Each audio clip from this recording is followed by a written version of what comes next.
പഴയ നിയമത്തിൽ നിഴലുകളായി സാദൃശ്യങ്ങളായിട്ട് പറഞ്ഞിരിക്കുന്ന കാര്യങ്ങൾ പുതിയ നിയമത്തിലേക്ക് വരുമ്പോൾ പൊരുളായിട്ടും പൂർണ്ണതയിലേക്കും എത്തുന്നതായിട്ട് കാണാനായിട്ട് സാധിക്കും.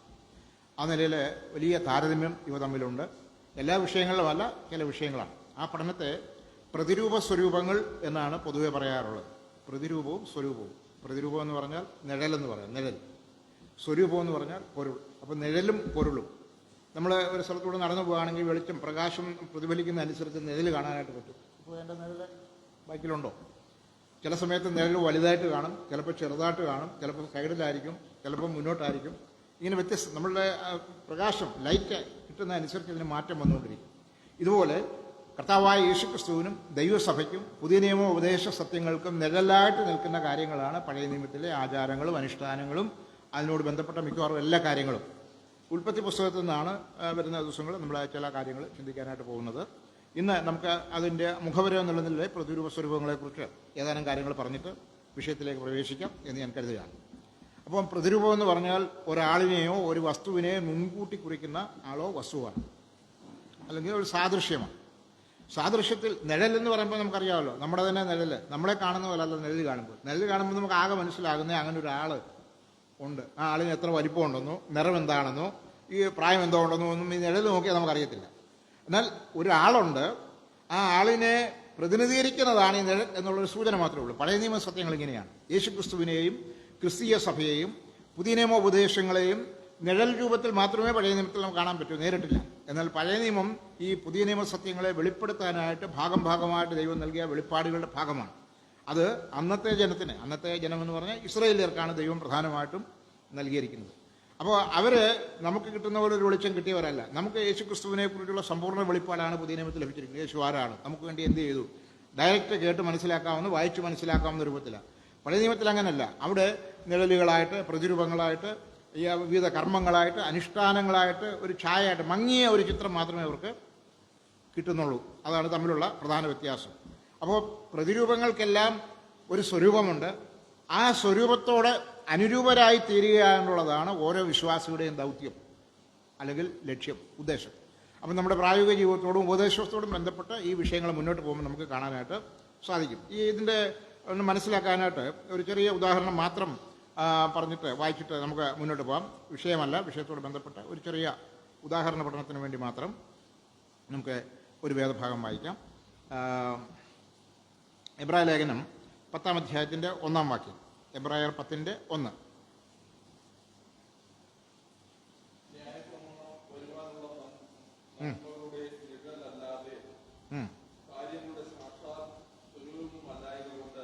മതി ബാക്കി പഴയ നിയമ യാഗങ്ങളെ കുറിച്ചൊക്കെ പറയുന്നു. ആ വായിച്ച ഭാഗത്തു നിന്ന് 2-3 കാര്യങ്ങൾ നമുക്ക് കാണാം. ഒന്ന്, ന്യായപ്രമാണം. അത് പഴയ നിയമത്തെ മൊത്തത്തിലാണ് ഉദ്ദേശിക്കുന്നത്. ന്യായപ്രമാണം അല്ലെങ്കിൽ പഴയ നിയമം അതെന്തായിരുന്നു? അടുത്ത വാദ്യം, കാര്യങ്ങളുടെ സാക്ഷാൽ. വായിക്കുക, ആ പദം എന്താ? സ്വരൂപമല്ല. അപ്പം ഞാൻ പറഞ്ഞ ആ സ്വരൂപം എന്നുള്ള വാക്ക് അവിടെ വന്നതുണ്ടോ? സ്വരൂപം എന്ന് പറഞ്ഞാൽ എന്നാ? ഒറിജിനലായിട്ടുള്ള രൂപം.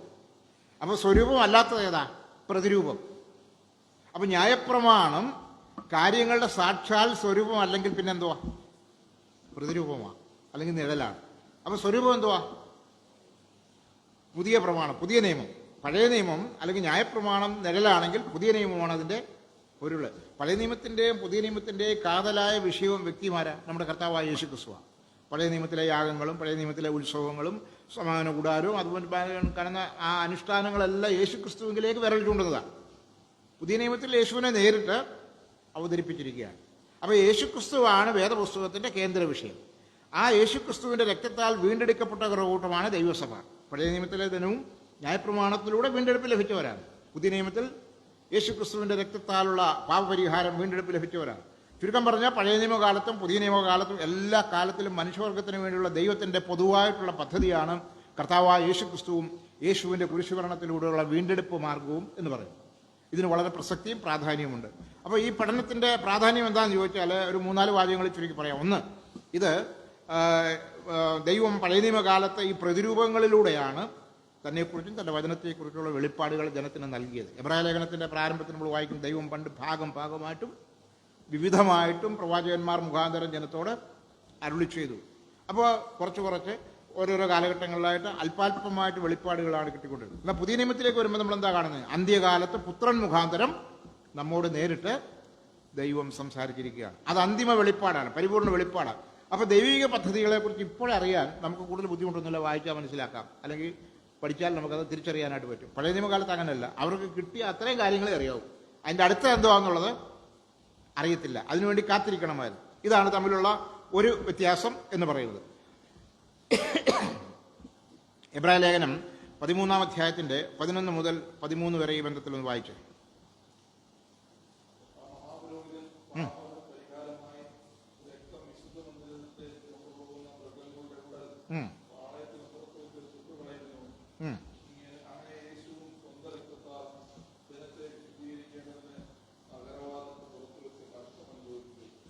അപ്പോൾ ഇത് പഴയ നിയമത്തിലൊരു സംഭവമാണ്. ഇതിൻ്റെ പശ്ചാത്തലം എന്ന് പറയുന്നത് ലേവ്യ പുസ്തകത്തിലാണ്. പാപപരിഹാര യാഗം നടക്കുന്ന കാര്യമാണ്. ലേവ്യ പുസ്തകത്തിൻ്റെ 4-ാം അധ്യായം 11-12 വാക്യങ്ങൾ വായിച്ചാൽ മനസ്സിലാവും. വായിക്കണ്ട, വേണമെങ്കിൽ നോട്ട് ചെയ്തു. ഇപ്പം നമ്മൾ വായിച്ച സംഭവം അവിടെയാണ് കാണുന്നത്. അപ്പോൾ ഇവിടെ എന്താ എഴുതിയിരിക്കുന്നത്? മഹാപുരോഹിതൻ എന്ത് ചെയ്യുന്നതെന്നാ? പാപപരിഹാരത്തിൻ്റെ രക്തവുമായിട്ട് വിശുദ്ധ മന്ദിരത്തിലേക്ക് പ്രവേശിക്കുന്നു. അതാണ് നിഴല്. പൊരുളെന്താ? അടുത്ത വാചകത്തിൽ അവിടെ പറയുന്നു. ക്രിസ്തു എന്ത് ചെയ്തു? സ്വന്തം രക്തത്താൽ ശുദ്ധീകരിക്കേണ്ടതിന് എന്ത് ചെയ്തു? നഗരവാതിലിന് പുറത്ത് എന്ന് പറഞ്ഞാൽ യെരുശലേം നഗരവാതിലിന് പുറത്ത് ഗോൽഗോഥായിലേക്ക്, കിദ്രോൻ തോടിൻ്റെ അക്കരെയുള്ള ഗോൽഗോഥാ മലയിലേക്ക് കുരിശ് ചുമന്നുകൊണ്ടുപോയി ആ കുരിശിന്മേൽ തൂങ്ങി മരിച്ച് പാപപരിഹാരം വരുത്തി. പഴയ നിയമകാലത്ത്, ന്യായപ്രമാണ കാലത്ത് മഹാപുരോഹിതൻ എന്തായാലും അതിനുവേണ്ടി അർപ്പിക്കപ്പെട്ട ആ മൃഗത്തിൻ്റെ രക്തവുമായിട്ട് വിശുദ്ധ മന്ദിരത്തിലേക്ക് പോയി പ്രായശ്ചിത്തം ചെയ്തു. ക്രിസ്തുവോ അവിടുന്ന് നഗരവാതിലിന് പുറത്ത് യെരുശലേം പട്ടണത്തിന് പുറത്തുള്ള ഗോൽഗോഥായിലേക്ക്, കാൽവറി മലയിലേക്ക് നമ്മുടെ പാപത്തിൻ്റെ പ്രതീകമായ കുരിശും ചുമന്ന് ആ ഭാരം വഹിച്ചുകൊണ്ട് കടന്നുപോയി അവിടെ നമുക്ക് വേണ്ടി ക്രൂശിതനായി മരിച്ചടക്കപ്പെട്ട് ഉയർത്തെഴുന്നേറ്റ് നിത്യരക്ഷ ഒരുക്കി. അത് പൊരുള്. മഹാപുരോഹിതൻ ചെയ്തത് നിഴല്. ഇനി അതിൻ്റെ 3-ാം ഭാഗം അനുരൂപമായി തീരും. അത് നമ്മുടെ ഭാഗം. അനുരൂപം എന്ന് പറഞ്ഞാൽ ലൈക്ക്നെസ്, സാമ്യമുള്ള, സാദൃശ്യം എന്ന് വേണമെങ്കിലും പറയാം. അതെന്താ? അടുത്ത വാചകം അതാ ഇപ്പോൾ വായിച്ചതിൻ്റെ തൊട്ടടുത്ത വാചകം. ആകയാൽ നാം അവൻ്റെ നിന്ന ചുമന്നുകൊണ്ട് അവൻ്റെ അടുക്കൽ ചെല്ലുക. എവിടാ ചെല്ലേണ്ടേ? അവൻ്റെ അടുക്കൽ. അതെവിടാ? പാളയത്തിന്. പാളയം എന്ന് പറഞ്ഞാൽ ഇസ്രായേലിയുടെ ക്യാമ്പ് ചെയ്യുന്ന സ്ഥലമാണ്. അവിടെ ആ ദേവാലയവും സമാകൂടാരവും ഒക്കെ ഉള്ളത് എന്ന് പറഞ്ഞാൽ അതൊരു ഹോളി പ്ലേസ് ആണ്. അതൊരു പ്രത്യേക സുരക്ഷിത മേഖലയാണ്. അവിടെ അഗ്നിസ്തംഭവും മേഘസ്തംഭവും ഒക്കെ ഉണ്ടായിരുന്നു. ഒരു പ്രത്യേക ഏരിയ, സെക്യൂരിറ്റി ഏരിയയാണ്. എന്നാൽ പാളയത്തിന് പുറത്തോ? അവിടെ അഗ്നിസ്തംഭമില്ല, മേഘസ്തംഭമില്ല, സെക്യൂരിറ്റി ഒന്നും ഇല്ല, വിജനപ്രദേശമാണ്. നമ്മളെന്ത് ചെയ്യണം? നമ്മളെന്ന് പറയുന്നത് എബ്രായ ലേഖനകാരൻ ആരോടാ പറയുന്നത്? എബ്രായർക്ക് എഴുതിയ ആ ലേഖനം വിശ്വാസികൾക്കുള്ളതാണ്, പുതിയ നിയമസഭയ്ക്കുള്ള ലേഖനമാണ്. അപ്പോൾ പുതിയ നിയമ വിശ്വാസികളാണ് നമ്മളെന്ത് ചെയ്യണം? കർത്താവിനോട് അനുരൂപരായി തീരുവാൻ നമ്മളെന്ത് ചെയ്യണം? പുറത്തോട്ടിറങ്ങി വരണം. അകത്തിരുന്നാൽ പോരാന്ന് അർത്ഥം. പറ്റുമോ? ഇത് മുഖവരയായിട്ട് ഇത്തരം പറഞ്ഞതാണ്. ഇത്തരം പറഞ്ഞ വിഷയത്തിലേക്ക് വരാൻ പോവാം. അപ്പോൾ പ്രതിരൂപം അല്ലെങ്കിൽ നിഴല് പഴയ നിയമത്തിൽ മഹാപുരോഹിതൻ യാഗം കഴിച്ച സംഭവം. അതിൻ്റെ പൊരുൾ കർത്താവായ യേശു കുരിശ് ചുമന്നുകൊണ്ട് യെരുശലേം പട്ടണത്തിന് പുറത്ത് ഗോൽഗോഥായിലേക്ക് പോയി നമുക്ക് വേണ്ടി കഷ്ടമനുഭവിച്ച് മരിച്ച് നമ്മളെ രക്ഷിച്ച കാര്യം. അതിൻ്റെ അനുരൂപമായി തീരുന്നത് കർത്താവ് നമുക്ക് വേണ്ടി കഷ്ടം സഹിച്ചതുപോലെ നാം എന്ത് ചെയ്യണം? ക്രിസ്ത്യാനിയായി കഷ്ടം സഹിക്കാൻ സന്നദ്ധരായി കർത്താവിൻ്റെ നാമവുമായിട്ട് പുറത്തേക്ക് പോകണം, സുവിശേഷം അറിയിക്കണം, ആത്മാക്കളെ നേടണം, സഭകൾ സ്ഥാപിക്കണം, സഭകൾ വളരണം, നമ്മൾ ആത്മീയ പരിജ്ഞാനത്തിലും കൃപയിലും വളരണം. അങ്ങനെ വളർന്ന് എവിടെ വരെ എത്തണം? ക്രിസ്തുവാകുന്ന തലയോളം അല്ലെങ്കിൽ തലവനോളം ക്രിസ്ത്യൻ പെർഫെക്ഷൻ, ക്രിസ്തീയ പരിപൂർണതയിലേക്ക് വരണം. നമ്മുടെ ആരാധനയും നമ്മുടെ ബൈബിൾ പഠനവും നമ്മുടെ പ്രാർത്ഥനായോഗവും നമുക്ക് എന്തെല്ലാം ആക്ടിവിറ്റീസ് ഉണ്ടോ അതിൻ്റെയൊക്കെ ആകെ ലക്ഷ്യമെന്ന് പറയുന്നത് ഏതാ? ക്രിസ്തീയ വളർച്ച, ക്രിസ്തീയ പുരോഗതി, ക്രിസ്തീയ പരിജ്ഞാന പൂർണ്ണതയിലേക്ക് എത്തുക. ഗിരിപ്രഭാഷണത്തിൽ കർത്താവ് പറഞ്ഞ വാക്കുകൾ ഉച്ചരിക്കുകയാണെങ്കിൽ ഇങ്ങനെ പറയാം: നിങ്ങളുടെ സ്വർഗസ്ഥ പിതാവ് സൽഗുണ പരിപൂർണനാകുന്നത് പോലെ. ബാക്കി പറ. അങ്ങനെയാണോ നമ്മൾ? അടുത്ത കാലത്തെങ്ങാനും ആവുമോ? ആരും അങ്ങോട്ടും ഇങ്ങോട്ടും നോക്കണ്ട, ആരോടൊന്നും പറയണ്ട, നിങ്ങളോട് മാത്രം. ഞാൻ ഇടയ്ക്കൊക്കെ ഇങ്ങനെയൊക്കെ ചോദിച്ചുകൊണ്ടിരിക്കും, പക്ഷേ എന്നോടൊന്നും മറുപടി പറയണ്ട, അത് നിങ്ങളോട് പറഞ്ഞാൽ മതി. ഇങ്ങനെ സംഭവം ഉണ്ടോയെന്നൊന്ന് ഓർമ്മപ്പെടുത്തുക മാത്രമാണ് എൻ്റെ പരിപാടി. ഒരു ചോദ്യത്തിനും ഞാൻ ഉത്തരം പ്രതീക്ഷിക്കുന്നില്ല. കാരണം അങ്ങനെ ഒരു ചോദ്യം ചോദിക്കാനുള്ള റൈറ്റ് ഒന്നും എനിക്കുമില്ല. കാരണം നമ്മളെല്ലാം സമശിക്ഷാവിധിയില്ല. എന്നാൽ നമ്മൾ പരിശോധിക്കണം, ഈ പറഞ്ഞതൊക്കെ നേരെയാണോ, ഇങ്ങനെയൊക്കെയാണോ, ഇങ്ങനെയല്ലേ വേണ്ടത്? അപ്പോൾ എൻ്റെ ജീവിതം എവിടെ വരെയായി, ഞാൻ ഇനി എന്തൊക്കെ ചെയ്യണമെന്ന് ചിന്തിക്കണം. അപ്പോൾ ഇതാണ് ഈ പഴയ നിയമത്തെയും പുതിയ നിയമത്തെയും താരതമ്യം ചെയ്ത് പഠിക്കുമ്പോൾ നമുക്ക് മനസ്സിലാക്കാൻ പറ്റുന്ന സത്യം. ഇനി നമ്മൾ ഉൽപ്പത്തി പുസ്തകത്തിലേക്ക് പോവുകയാണ്. ഇന്നത്തെ നമ്മുടെ പഠനത്തിന് ആധാരമായിരിക്കുന്നത് സമയപരിമിതി കൊണ്ട് നമ്മൾ ഇന്ന് ചിന്തിക്കാൻ പോകുന്നത് ഏദൻ തോട്ടത്തെക്കുറിച്ചാണ്. ഉൽപ്പത്തി പുസ്തകം 2-ാം അധ്യായത്തിലേക്ക് നമുക്ക് വരാം. നമ്മുടെ ഇന്നത്തെ പഠനഭാഗം അതാണ്. ഉൽപ്പത്തി പുസ്തകം 2-ാം അധ്യായം. 2-ാം അധ്യായത്തിൽ നിന്ന് മുഴുവൻ വായിക്കുന്നില്ല. നമ്മൾ 1-2 അധ്യായത്തിലൊക്കെ സൃഷ്ടിയെക്കുറിച്ചൊക്കെ ആണല്ലോ കാണുന്നത്. അപ്പോൾ അതിൻ്റെ 2-ാം അധ്യായത്തിൻ്റെ 8-ാം വാക്യം ഒന്ന് വായിച്ചു.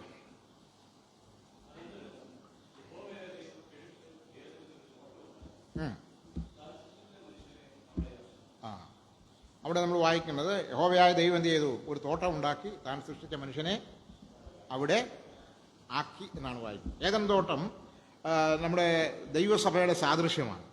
തോട്ടത്തിൽ എന്തൊക്കെ ഉണ്ടോ അതെല്ലാം സഭയിലും ഉണ്ടായിരിക്കണം. ദൈവസഭയുടെ ഒരു പഴയ നിയമ നിഴലാണ്, സാദൃശ്യമാണ് ഏദൻ തോട്ടം. ഏദൻ തോട്ടം എന്ന് പറയുന്നത് എപ്പോഴാണ് ഉണ്ടാക്കിയത്?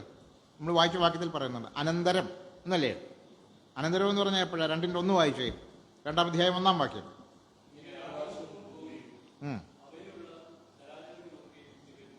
അതിനുശേഷം തീർത്ത ശേഷം 2 പ്രയോഗം അവിടെ ഉണ്ട്. ഒന്ന്, എല്ലാം തികഞ്ഞു, പിന്നെ എല്ലാം തീർത്തു. ഈ 2 വാക്കുകളും കാണുന്നതെന്ന് വെച്ചാൽ ചെയ്യേണ്ട പണി, സൃഷ്ടിപ്പ് വേല എല്ലാം പൂർത്തിയായി. ആകാശം, ഭൂമി, ചരാചരങ്ങൾ എല്ലാം സൃഷ്ടിച്ചു. അതെല്ലാം കഴിഞ്ഞിട്ട് 6-ാമത്തെ ദിവസം മനുഷ്യനെയും സൃഷ്ടിച്ചു. അതും കഴിഞ്ഞിട്ടാണ് ഏദൻ തോട്ടം ദൈവം സ്ഥാപിക്കുന്നത്, അല്ലെങ്കിൽ രൂപകൽപ്പന ചെയ്യുന്നത്. ഏദൻ തോട്ടം ദൈവസഭയുടെ സാദൃശ്യമാണ് ഞാൻ പറഞ്ഞല്ലോ. അതേക്കുറിച്ചാണ് നമ്മൾ പറയാൻ പോകുന്നത്. ഒന്നാമത്തെ കാര്യം, ഇത് എപ്പോഴാണ് സ്ഥാപിച്ചത്, എപ്പോഴാണ് ഈ തോട്ടം ഉണ്ടാക്കിയത്? ബാക്കി പരിപാടികളെല്ലാം പൂർത്തിയായതിനു ശേഷം, സൃഷ്ടിപ്പ് വേലയെല്ലാം പൂർത്തിയായതിനു ശേഷം. പൊരുളായ സഭ എന്നാണ് ഉണ്ടായത്? എങ്ങനെയാണ് ഉണ്ടായത്? ദൈവസഭ, നമ്മുടെ ഈ ലോക്കൽ ചർച്ചല്ല, ഭൂമിയിൽ ആദ്യമായിട്ട് ദൈവസഭ എപ്പോഴാണ് ഉണ്ടായത്? നമ്മുടെ കർത്താവായ യേശു മരിച്ചടക്കപ്പെട്ട് ഉയർത്തെഴുന്നേറ്റ് മഹിമയുടെ വലത്ത് ഭാഗത്ത് ഉയരത്തിലേക്ക് പ്രവേശിച്ച് മഹിമാസനത്തിൽ അവിടെ ഇരുന്നതിന് ശേഷം, പെന്തക്കോസ്ത് നാളിൽ അല്ലേ? കൃത്യമായിട്ട് പറഞ്ഞാൽ കുരിശുമരണം മുതൽ 50 ദിവസം, ഉയർത്തെഴുന്നേൽപ്പിന് ശേഷം പിന്നെയും ഒരു 10 ദിവസം കൂടെ കഴിയും. പെന്തക്കോസ്ത് നാൾ. പെന്തക്കോസ്ത് എന്ന് പറഞ്ഞാൽ എന്താ അതിൻ്റെ അർത്ഥം? 50 അത്രേ ഉള്ളൂ. ഒരു സഭയുടെ അർത്ഥമൊന്നുമില്ല കേട്ടോ. ഇന്ന് ആൾക്കാർ വിചാരിക്കുന്ന പെന്തക്കോസ്ത് എന്ന് പറഞ്ഞാൽ ഒരു സഭയുടെ പേരാണെന്ന്. ബൈബിളിൽ അങ്ങനെ ഒരു അർത്ഥമില്ല. ആ പേരിലൊരു സഭ അറിയപ്പെടുന്നേ ഉള്ളൂ. അത് തെറ്റൊന്നുമല്ല. എന്നാൽ വാക്കിൻ്റെ അർത്ഥം 50.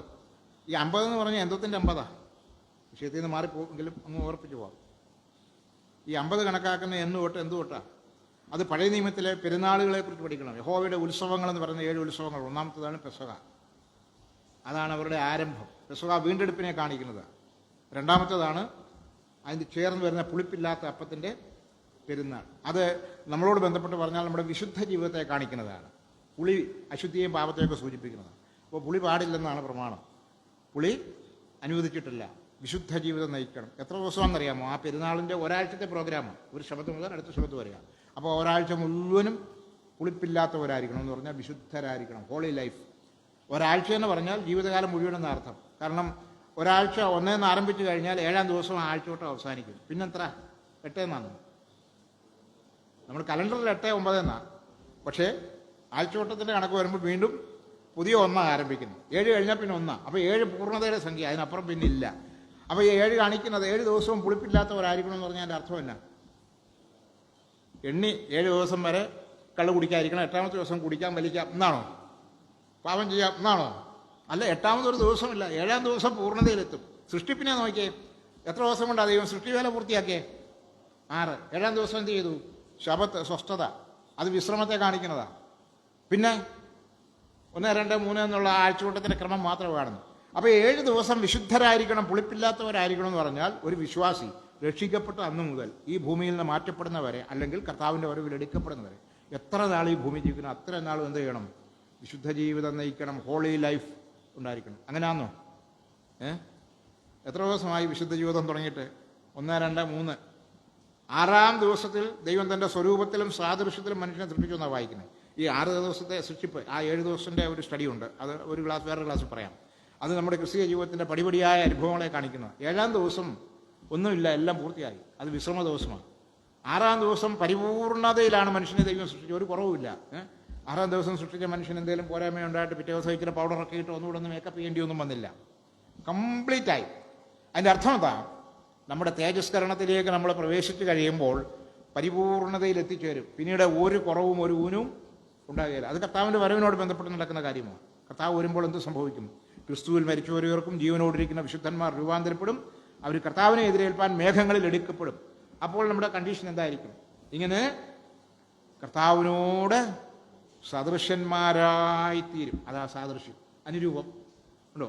അപ്പം പ്രതിരൂപമുണ്ട്, അതിനൊരു സ്വരൂപമുണ്ട്, അതിനോടൊരു അനുരൂപപ്പെടുന്ന ഒരു അനുഭവമുണ്ട്. നമ്മുടെ ഈ താഴ്ചയുള്ള ശരീരം അവൻ്റെ മഹത്വമുള്ള ശരീരത്തോട് അനുരൂപമായി രൂപാന്തരപ്പെടും. അപ്പോൾ നമ്മൾ എത്ര ഭാഗ്യമുള്ളവരല്ലേ, നമുക്ക് ലഭിക്കാൻ പോകുന്ന പദവി എത്ര ഉന്നതമായതാണ്. ഇന്ന് നമ്മളാരാ? ഒന്നുമല്ല. നമ്മൾ ഏതാണ്ടൊക്കെ ആണെന്ന് ഇങ്ങനെ തലക്കനം വെച്ചിരിക്കുന്നത് ഒന്നുമില്ല. സത്യം പറഞ്ഞാൽ ഒരു മൂക്കിപ്പനി വന്നാൽ മതി, തീരാവുന്നേ ഉള്ളൂ. ഈ ശ്വാസം അങ്ങോട്ട് വലിക്കുന്നത് തിരിച്ച് ഇങ്ങോട്ട് ഇറങ്ങിയില്ലെങ്കിൽ തീർന്നു. അത് സ്ട്രക്ക് ആകുന്നതിനെയാണ് നമ്മൾ അറ്റാക്കെന്നോ എന്തെങ്കിലുമൊക്കെ പറയുന്നത്. എന്തായാലും നിമിഷ നേരം കൊണ്ട് ക്ഷണീകനാണ് മനുഷ്യൻ. സങ്കീർത്തനത്തിൽ ദാവീദ് പറയുന്നു, ഞാൻ എത്ര ക്ഷണീകനെന്ന് ഞാനൊന്ന് അറിയട്ടെ. നമുക്ക് ഈ അറിവ് കുറവാണ്. ബുദ്ധിപരമായ അറിവൊക്കെ ഉണ്ട്, ടെക്നോളജിയൊക്കെ അറിയാം. പക്ഷെങ്കിൽ ഞാൻ എത്ര ക്ഷണീകനാണെന്നുള്ള അറിവ് പലപ്പോഴും നമുക്കില്ല. ആ അറിവില്ലാത്തതുകൊണ്ടാണ് എന്ത് ചെയ്യുന്നത്, എന്തൊക്കെയോ ആണെന്ന് ഭാവിച്ചുകൊണ്ട് ഏതാണ്ടൊക്കെ അങ്ങ് ചെയ്യുന്നത്. കർത്താവ് നമ്മെ രക്ഷിച്ച് ദൈവസഭയിലേക്ക് കൊണ്ടുവന്നിരിക്കുന്നതിന് ഉള്ള പ്രധാന ലക്ഷ്യം കർത്താവിനെ ആരാധിക്കുക, അവിടുത്തെ സാക്ഷ്യം വഹിക്കുക. രക്ഷിക്കപ്പെട്ടപ്പോൾ ആരോടെങ്കിലും പറഞ്ഞോ സഭയിൽ പോയി വഴിക്കൊണ്ടായിക്കോളാൻ? നേതാവാകാൻ പറഞ്ഞോ, മൂപ്പനാകാൻ പറഞ്ഞോ, ഉപദേശിയാകാൻ പറഞ്ഞോ? ഇതൊന്നും ആകാതെ ഇവർ ചെയ്യുന്ന എല്ലാ കാര്യങ്ങളും ഒരു സാധാരണ വിശ്വാസിക്ക് ചെയ്യാൻ കഴിയും. അതാണ് നമ്മുടെ വിളി. ഉന്നതമായ സ്ഥാനത്തിലാണ് ദൈവം വിളിക്കുക. അല്ലാതെ കക്ഷി വഴക്കിനോ ഗ്രൂപ്പ് പിടിക്കാനോ ഒന്നുമല്ല. സങ്കുചിതമായ ലക്ഷ്യങ്ങൾക്ക് വേണ്ടിയല്ല, ഉന്നതമായ ലക്ഷ്യങ്ങൾക്ക് വേണ്ടിയാണ്. ഒറ്റ വാക്കിൽ പറഞ്ഞാൽ നമ്മുടെ ക്രിസ്തീയ ജീവിതത്തിൻ്റെ ലക്ഷ്യമെന്ന് പറയുന്നത് നിത്യതയായിരിക്കണം. ഇറ്റേണിറ്റി, നിത്യത. എന്താ നിത്യത എന്ന് പറഞ്ഞാൽ? നിത്യതയെ വിശദീകരിക്കാനുള്ള നമ്മൾ വിഷയത്തിൽ നിന്ന് മാറിപ്പോൾ അങ്ങോട്ട് പോകുന്നില്ല. നിത്യതയെക്കുറിച്ച് പറയുമ്പോൾ നമുക്ക് അതിനൊരു ചെറിയ സൂചന മാത്രം തരാം. വെളിപ്പാട് പുസ്തകം 21-ാം അധ്യായത്തിൽ പുതിയ ആകാശഭൂമികളെക്കുറിച്ച് നമ്മൾ വായിക്കുന്നുണ്ടല്ലോ. അതിനപ്പുറമുള്ള കാര്യങ്ങളാണ് നിത്യതയുടെ കാര്യങ്ങൾ. അതിനിപ്പുറമുള്ളതെല്ലാം കാലപരിമിതി ഉള്ളതാണ്. 1000 ആണ്ട് വാഴ്ച എന്ന് പറഞ്ഞാൽ 1000 ആണ്ട് വാഴ്ചയുള്ളൂ. 7 വർഷത്തെ മഹാപുരം 7 വർഷമേ ഉള്ളൂ. എന്നാൽ നിത്യതയെന്ന് പറഞ്ഞാൽ ആരംഭവുമില്ല അവസാനമില്ല, അതങ്ങനെ കണ്ടിന്യൂ ചെയ്യുക. അപ്പോൾ ഭാവികാല നിത്യതയിലേക്കാണ് നമ്മൾ പ്രവേശിക്കാൻ പോകുന്നത്. അതെപ്പോഴാണ്? കർത്താവിൻ്റെ വരവും സഭയുടെ എടുക്കപ്പെടലും നമ്മുടെ രൂപാന്തരവും തേജസ്കരണവും ഒക്കെ സംഭവിച്ചു കഴിഞ്ഞിട്ട് മഹാപീഡനത്തിൻ്റെ ഒടുവിൽ കർത്താവ് വന്ന് രാജ്യം സ്ഥാപിച്ച് 1000 വർഷം ഈ ഭൂമിയെ ഭരിക്കുന്ന ആ കാലയളവും കഴിഞ്ഞ് പുതിയ ആകാശഭൂമികൾ വെളിപ്പെടും. അതിനപ്പുറമാണ് നിത്യതയുടെ കാര്യങ്ങൾ കിടക്കുന്നത് എന്ന് പറഞ്ഞാൽ അതങ്ങനെ നീണ്ട് കിടക്കുക. അതിനപ്പുറമുള്ള കാര്യങ്ങളൊന്നും അധികം നമുക്ക് വചനത്തിലൂടെ വെളിപ്പെടുത്തിയിട്ടുണ്ടല്ലോ, ഏതാനും ചില സൂചനകളേ ഉള്ളൂ. എന്നാൽ ഇന്ന് നമ്മൾ അറിയുന്നതിനേക്കാൾ ഒത്തിരി അധികം കാര്യങ്ങൾ അതിനപ്പുറം അങ്ങോട്ടുണ്ട്. അങ്ങനെയുള്ള ഒരു മഹാജീവിതത്തിന് വേണ്ടിയാണ് ദൈവം നമ്മളെ രക്ഷിച്ചത്, ഇല്ലയോ? അപ്പോൾ ഇവിടെ നമ്മൾ അതിൻ്റെ ഒരു അല്പമെങ്കിലും ഒരു തയ്യാറെടുപ്പൊക്കെ വേണ്ടേ? ഇപ്പോൾ +2 ഒക്കെ കഴിഞ്ഞാലേ പിള്ളേരൊക്കെ ഓരോ കോഴ്സ് പഠിക്കും. ചിലർ എഞ്ചിനീയറിംഗ് പഠിക്കും, ചിലർ നേഴ്സിങ്ങിന് പോകും, ചിലർ മറ്റ് പ്രൊഫഷണൽ കോഴ്സുകളൊക്കെ തിരഞ്ഞെടുക്കും. എന്തിനാണ് ഇങ്ങനെയൊക്കെ പഠിക്കുന്നത്? എന്തെങ്കിലും അങ്ങ് പഠിച്ചാൽ പോലെ. നേഴ്സിങ്ങിന് തന്നെ പോകണമെന്നെന്തുവാ ഇത്ര നിർബന്ധം? എല്ലാവർക്കെങ്കിലും ചിലർക്കെങ്കിലും താല്പര്യമുണ്ട്, അത് പോയാൽ ഒരു ജോലിയൊക്കെ കിട്ടാനുള്ള സാധ്യതയുണ്ട്. പട്ടാളത്തിൽ ചേർന്ന് എന്തിനാ? കുറച്ച് വർഷത്തേക്ക് ജോലി സ്ഥിരതയുണ്ട്, പെൻഷൻ കിട്ടും, ശമ്പളം കിട്ടും, കുറച്ച് ആനുകൂല്യങ്ങളൊക്കെ ഉണ്ട്. അതുകൊണ്ട് ഒന്നും കിട്ടുകയില്ല, ആരെല്ലാം പോകും. എന്തെങ്കിലും പണി ചെയ്താൽ മതി, കൂലിപ്പണിയോ കൃഷിപ്പണിയൊക്കെ ചെയ്താൽ മതി. പക്ഷേ അതുകൊണ്ടൊന്നും ജീവിച്ച് പാർക്കുകയില്ലെന്ന് നമുക്ക് അറിയാം. അതുകൊണ്ട് ഓരോരുത്തരും അവരോരോ താല്പര്യം അനുസരിച്ച് പ്രത്യേകം കോഴ്സുകൾ പഠിക്കുക. ഇപ്പോൾ നേഴ്സിംഗ് പഠിച്ചാൽ നേഴ്സായിട്ട് ജോലി ചെയ്യാൻ പറ്റുമോ? എഞ്ചിനീയറായിട്ട് ചെയ്യാൻ പറ്റുമോ? ഒക്കത്തില്ല. എഞ്ചിനീയറിംഗ് പഠിച്ചാൽ എഞ്ചിനീയറായിട്ട് മാത്രമേ ജോലി ചെയ്യാൻ നമുക്ക് നേഴ്സാകാൻ പറ്റത്തില്ല. അപ്പോൾ ഏത് കോഴ്സാണോ പഠിച്ചിരിക്കുന്നത് അതനുസരിച്ചുള്ള ഒരു ജോലിയിലേക്കാണ് പ്രവേശിക്കാനായിട്ട് പോകുന്നത്. അപ്പം നമ്മുടെ ഈ ജീവിതം എന്തിനുള്ളതാണ്? നിത്യത ജീവിക്കാൻ. അപ്പം നിത്യതയ്ക്ക് വേണ്ടിയുള്ള ട്രെയിനിങ് പീരീഡാണ് നമ്മൾ രക്ഷിക്കപ്പെട്ട 1-ാം ദിവസം മുതൽ ഇവിടുന്ന് മാറ്റപ്പെടുന്ന ഒടുവിലത്തെ ദിവസം വരെ. നമ്മൾ എത്ര ട്രെയിനിങ് എടുത്തിപ്പം?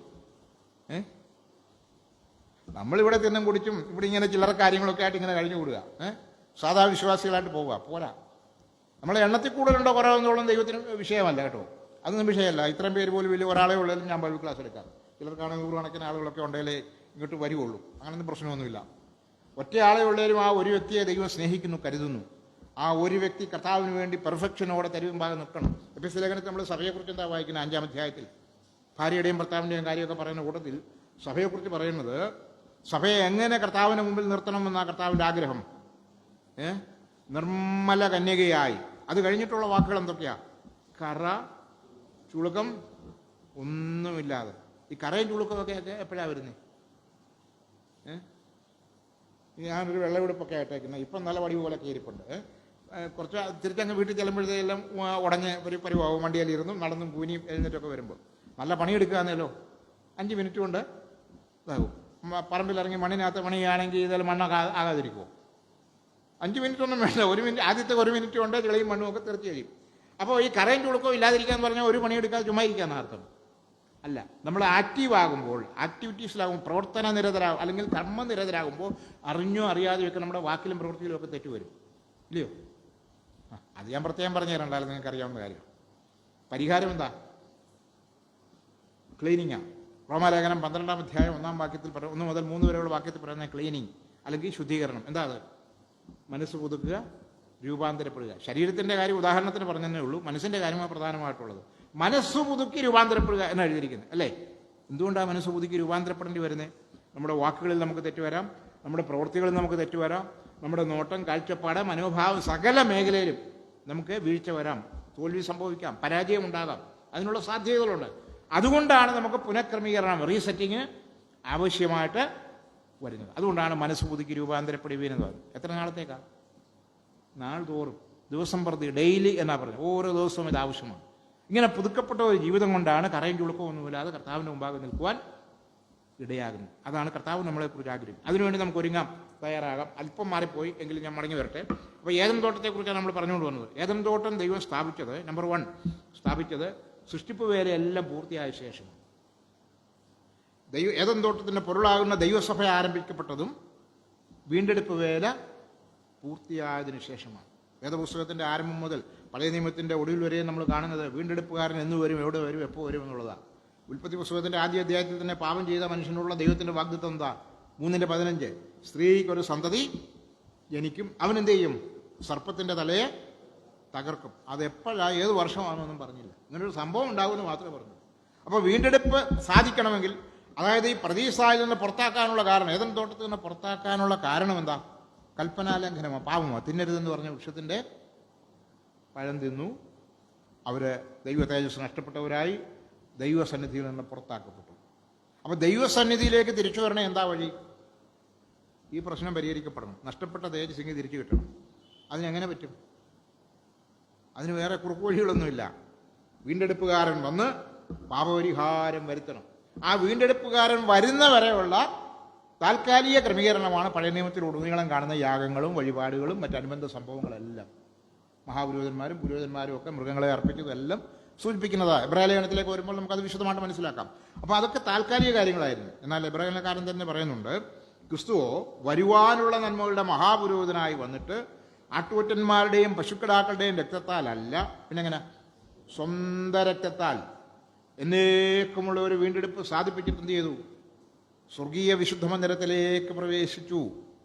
വീണ്ടെടുപ്പ് വേല പൂർത്തിയായി. അതുകൊണ്ട് താൻ തുടർന്ന് എഴുതുകയാണ്, അതുകൊണ്ട് ഇനി മുതൽ പാപങ്ങൾക്ക് വേണ്ടി ഒരു യാഗവും വഴിപാടും ആവശ്യമില്ല. പള്ളി ഭാഷ പറഞ്ഞാൽ ഇനിയും കുർബാനയില്ലെന്ന്. അതെല്ലാം പൂർത്തിയായി. ഏക യാഗത്താൽ സദാകാലത്തേക്കും സൽഗുണപൂർത്തി വരുത്തി എന്നാണ് എഴുതിയിരിക്കുന്നത്. അപ്പോൾ അത് എപ്പോൾ വരും, എപ്പോൾ സംഭവിക്കും എന്നുള്ളതൊന്നും സൂചനയില്ല. ആദംഹവ്വമാരോട് ദൈവം പറഞ്ഞു, സ്ത്രീക്കൊരു സന്തതി ഉണ്ടാകും. ഒന്നാമത്തെ മകൻ കയ്യൻ ജനിച്ചപ്പോൾ ഹവ്വ വിചാരിച്ച് ഇവനായിരിക്കും വീണ്ടെടുപ്പുകാരൻ. കുറച്ചാൾ കഴിഞ്ഞപ്പോൾ മനസ്സിലായി ഇവനല്ലെന്ന്. കാരണം അവൻ്റെ പ്രവൃത്തി കൊണ്ട് അത് തെളിയിച്ചു. പിന്നെ എങ്ങനെ കാത്തിരുന്നു തലമുറകൾ പോയി, വർഷങ്ങൾ കടന്നുപോയി. 4000 വർഷത്തോളം കാത്തിരിക്കേണ്ടി വന്നു. ഏറ്റവും ഒടുവിൽ സ്ത്രീയുടെ സന്തതി വന്നു. അപ്പോസ്തലനായ പൗലോസ് എഴുതിയിരിക്കുന്നത് എപ്പോൾ കർത്താവ് വന്നെന്ന? കാലസമ്പൂർണത വന്നപ്പോൾ ദൈവം തൻ്റെ പുത്രനെ സ്ത്രീയുടെ സന്തതിയായി, സ്ത്രീയിൽ നിന്ന് ജനിച്ചവനായി ലോകത്തിലേക്ക് അയച്ചു. അതാണ് കന്യകമറിയയിലൂടെ കർത്താവായ യേശു മനുഷ്യാവതാരം ചെയ്യുന്ന കാര്യം. സുവിശേഷങ്ങളിലൊക്കെ ആരംഭ അധ്യായങ്ങളിൽ നമുക്കത് കാണാനായിട്ട് സാധിക്കും. അപ്പോൾ അത്രയും നീണ്ട ആയിരക്കണക്കിന് വർഷങ്ങളുടെ ഒരു കാത്തിരിപ്പിൻ്റെ കാലം ഇതിൻ്റെ പിന്നിലുണ്ടായിരുന്നു. പക്ഷേ അത്രയും കാലം ഉണ്ടെന്നൊന്നും സ്ത്രീയുടെ സന്തതിയെ വരുമെന്നുള്ള വെളിപ്പാട് കൊടുത്തപ്പോൾ അത് സൂചിപ്പിച്ചില്ല. അതാണ് ഞാൻ പറഞ്ഞത്, ഭാഗികമായ വെളിപ്പാടുകളായിരുന്നു പഴയ നിയമത്തിലുണ്ടായിരുന്നു. അപ്പോൾ ഏദൻ തോട്ടത്തിൻ്റെ ആ നിർമ്മാണം മനുഷ്യൻ്റെ വീഴ്ചയ്ക്ക് മുമ്പാണ്. സൃഷ്ടിപ്പ് വേലയെല്ലാം പൂർത്തിയാക്കിയ ശേഷമാണ്. കർത്താവായ യേശു മനുഷ്യവർഗത്തിനു വേണ്ടി സമ്പൂർണ്ണ വീണ്ടെടുപ്പ് പൂർത്തിയാക്കി രക്ഷാപദ്ധതി എല്ലാം ചെയ്തു കഴിഞ്ഞതിന് ശേഷമാണ് സഭ രൂപീകരിക്കപ്പെട്ടത്.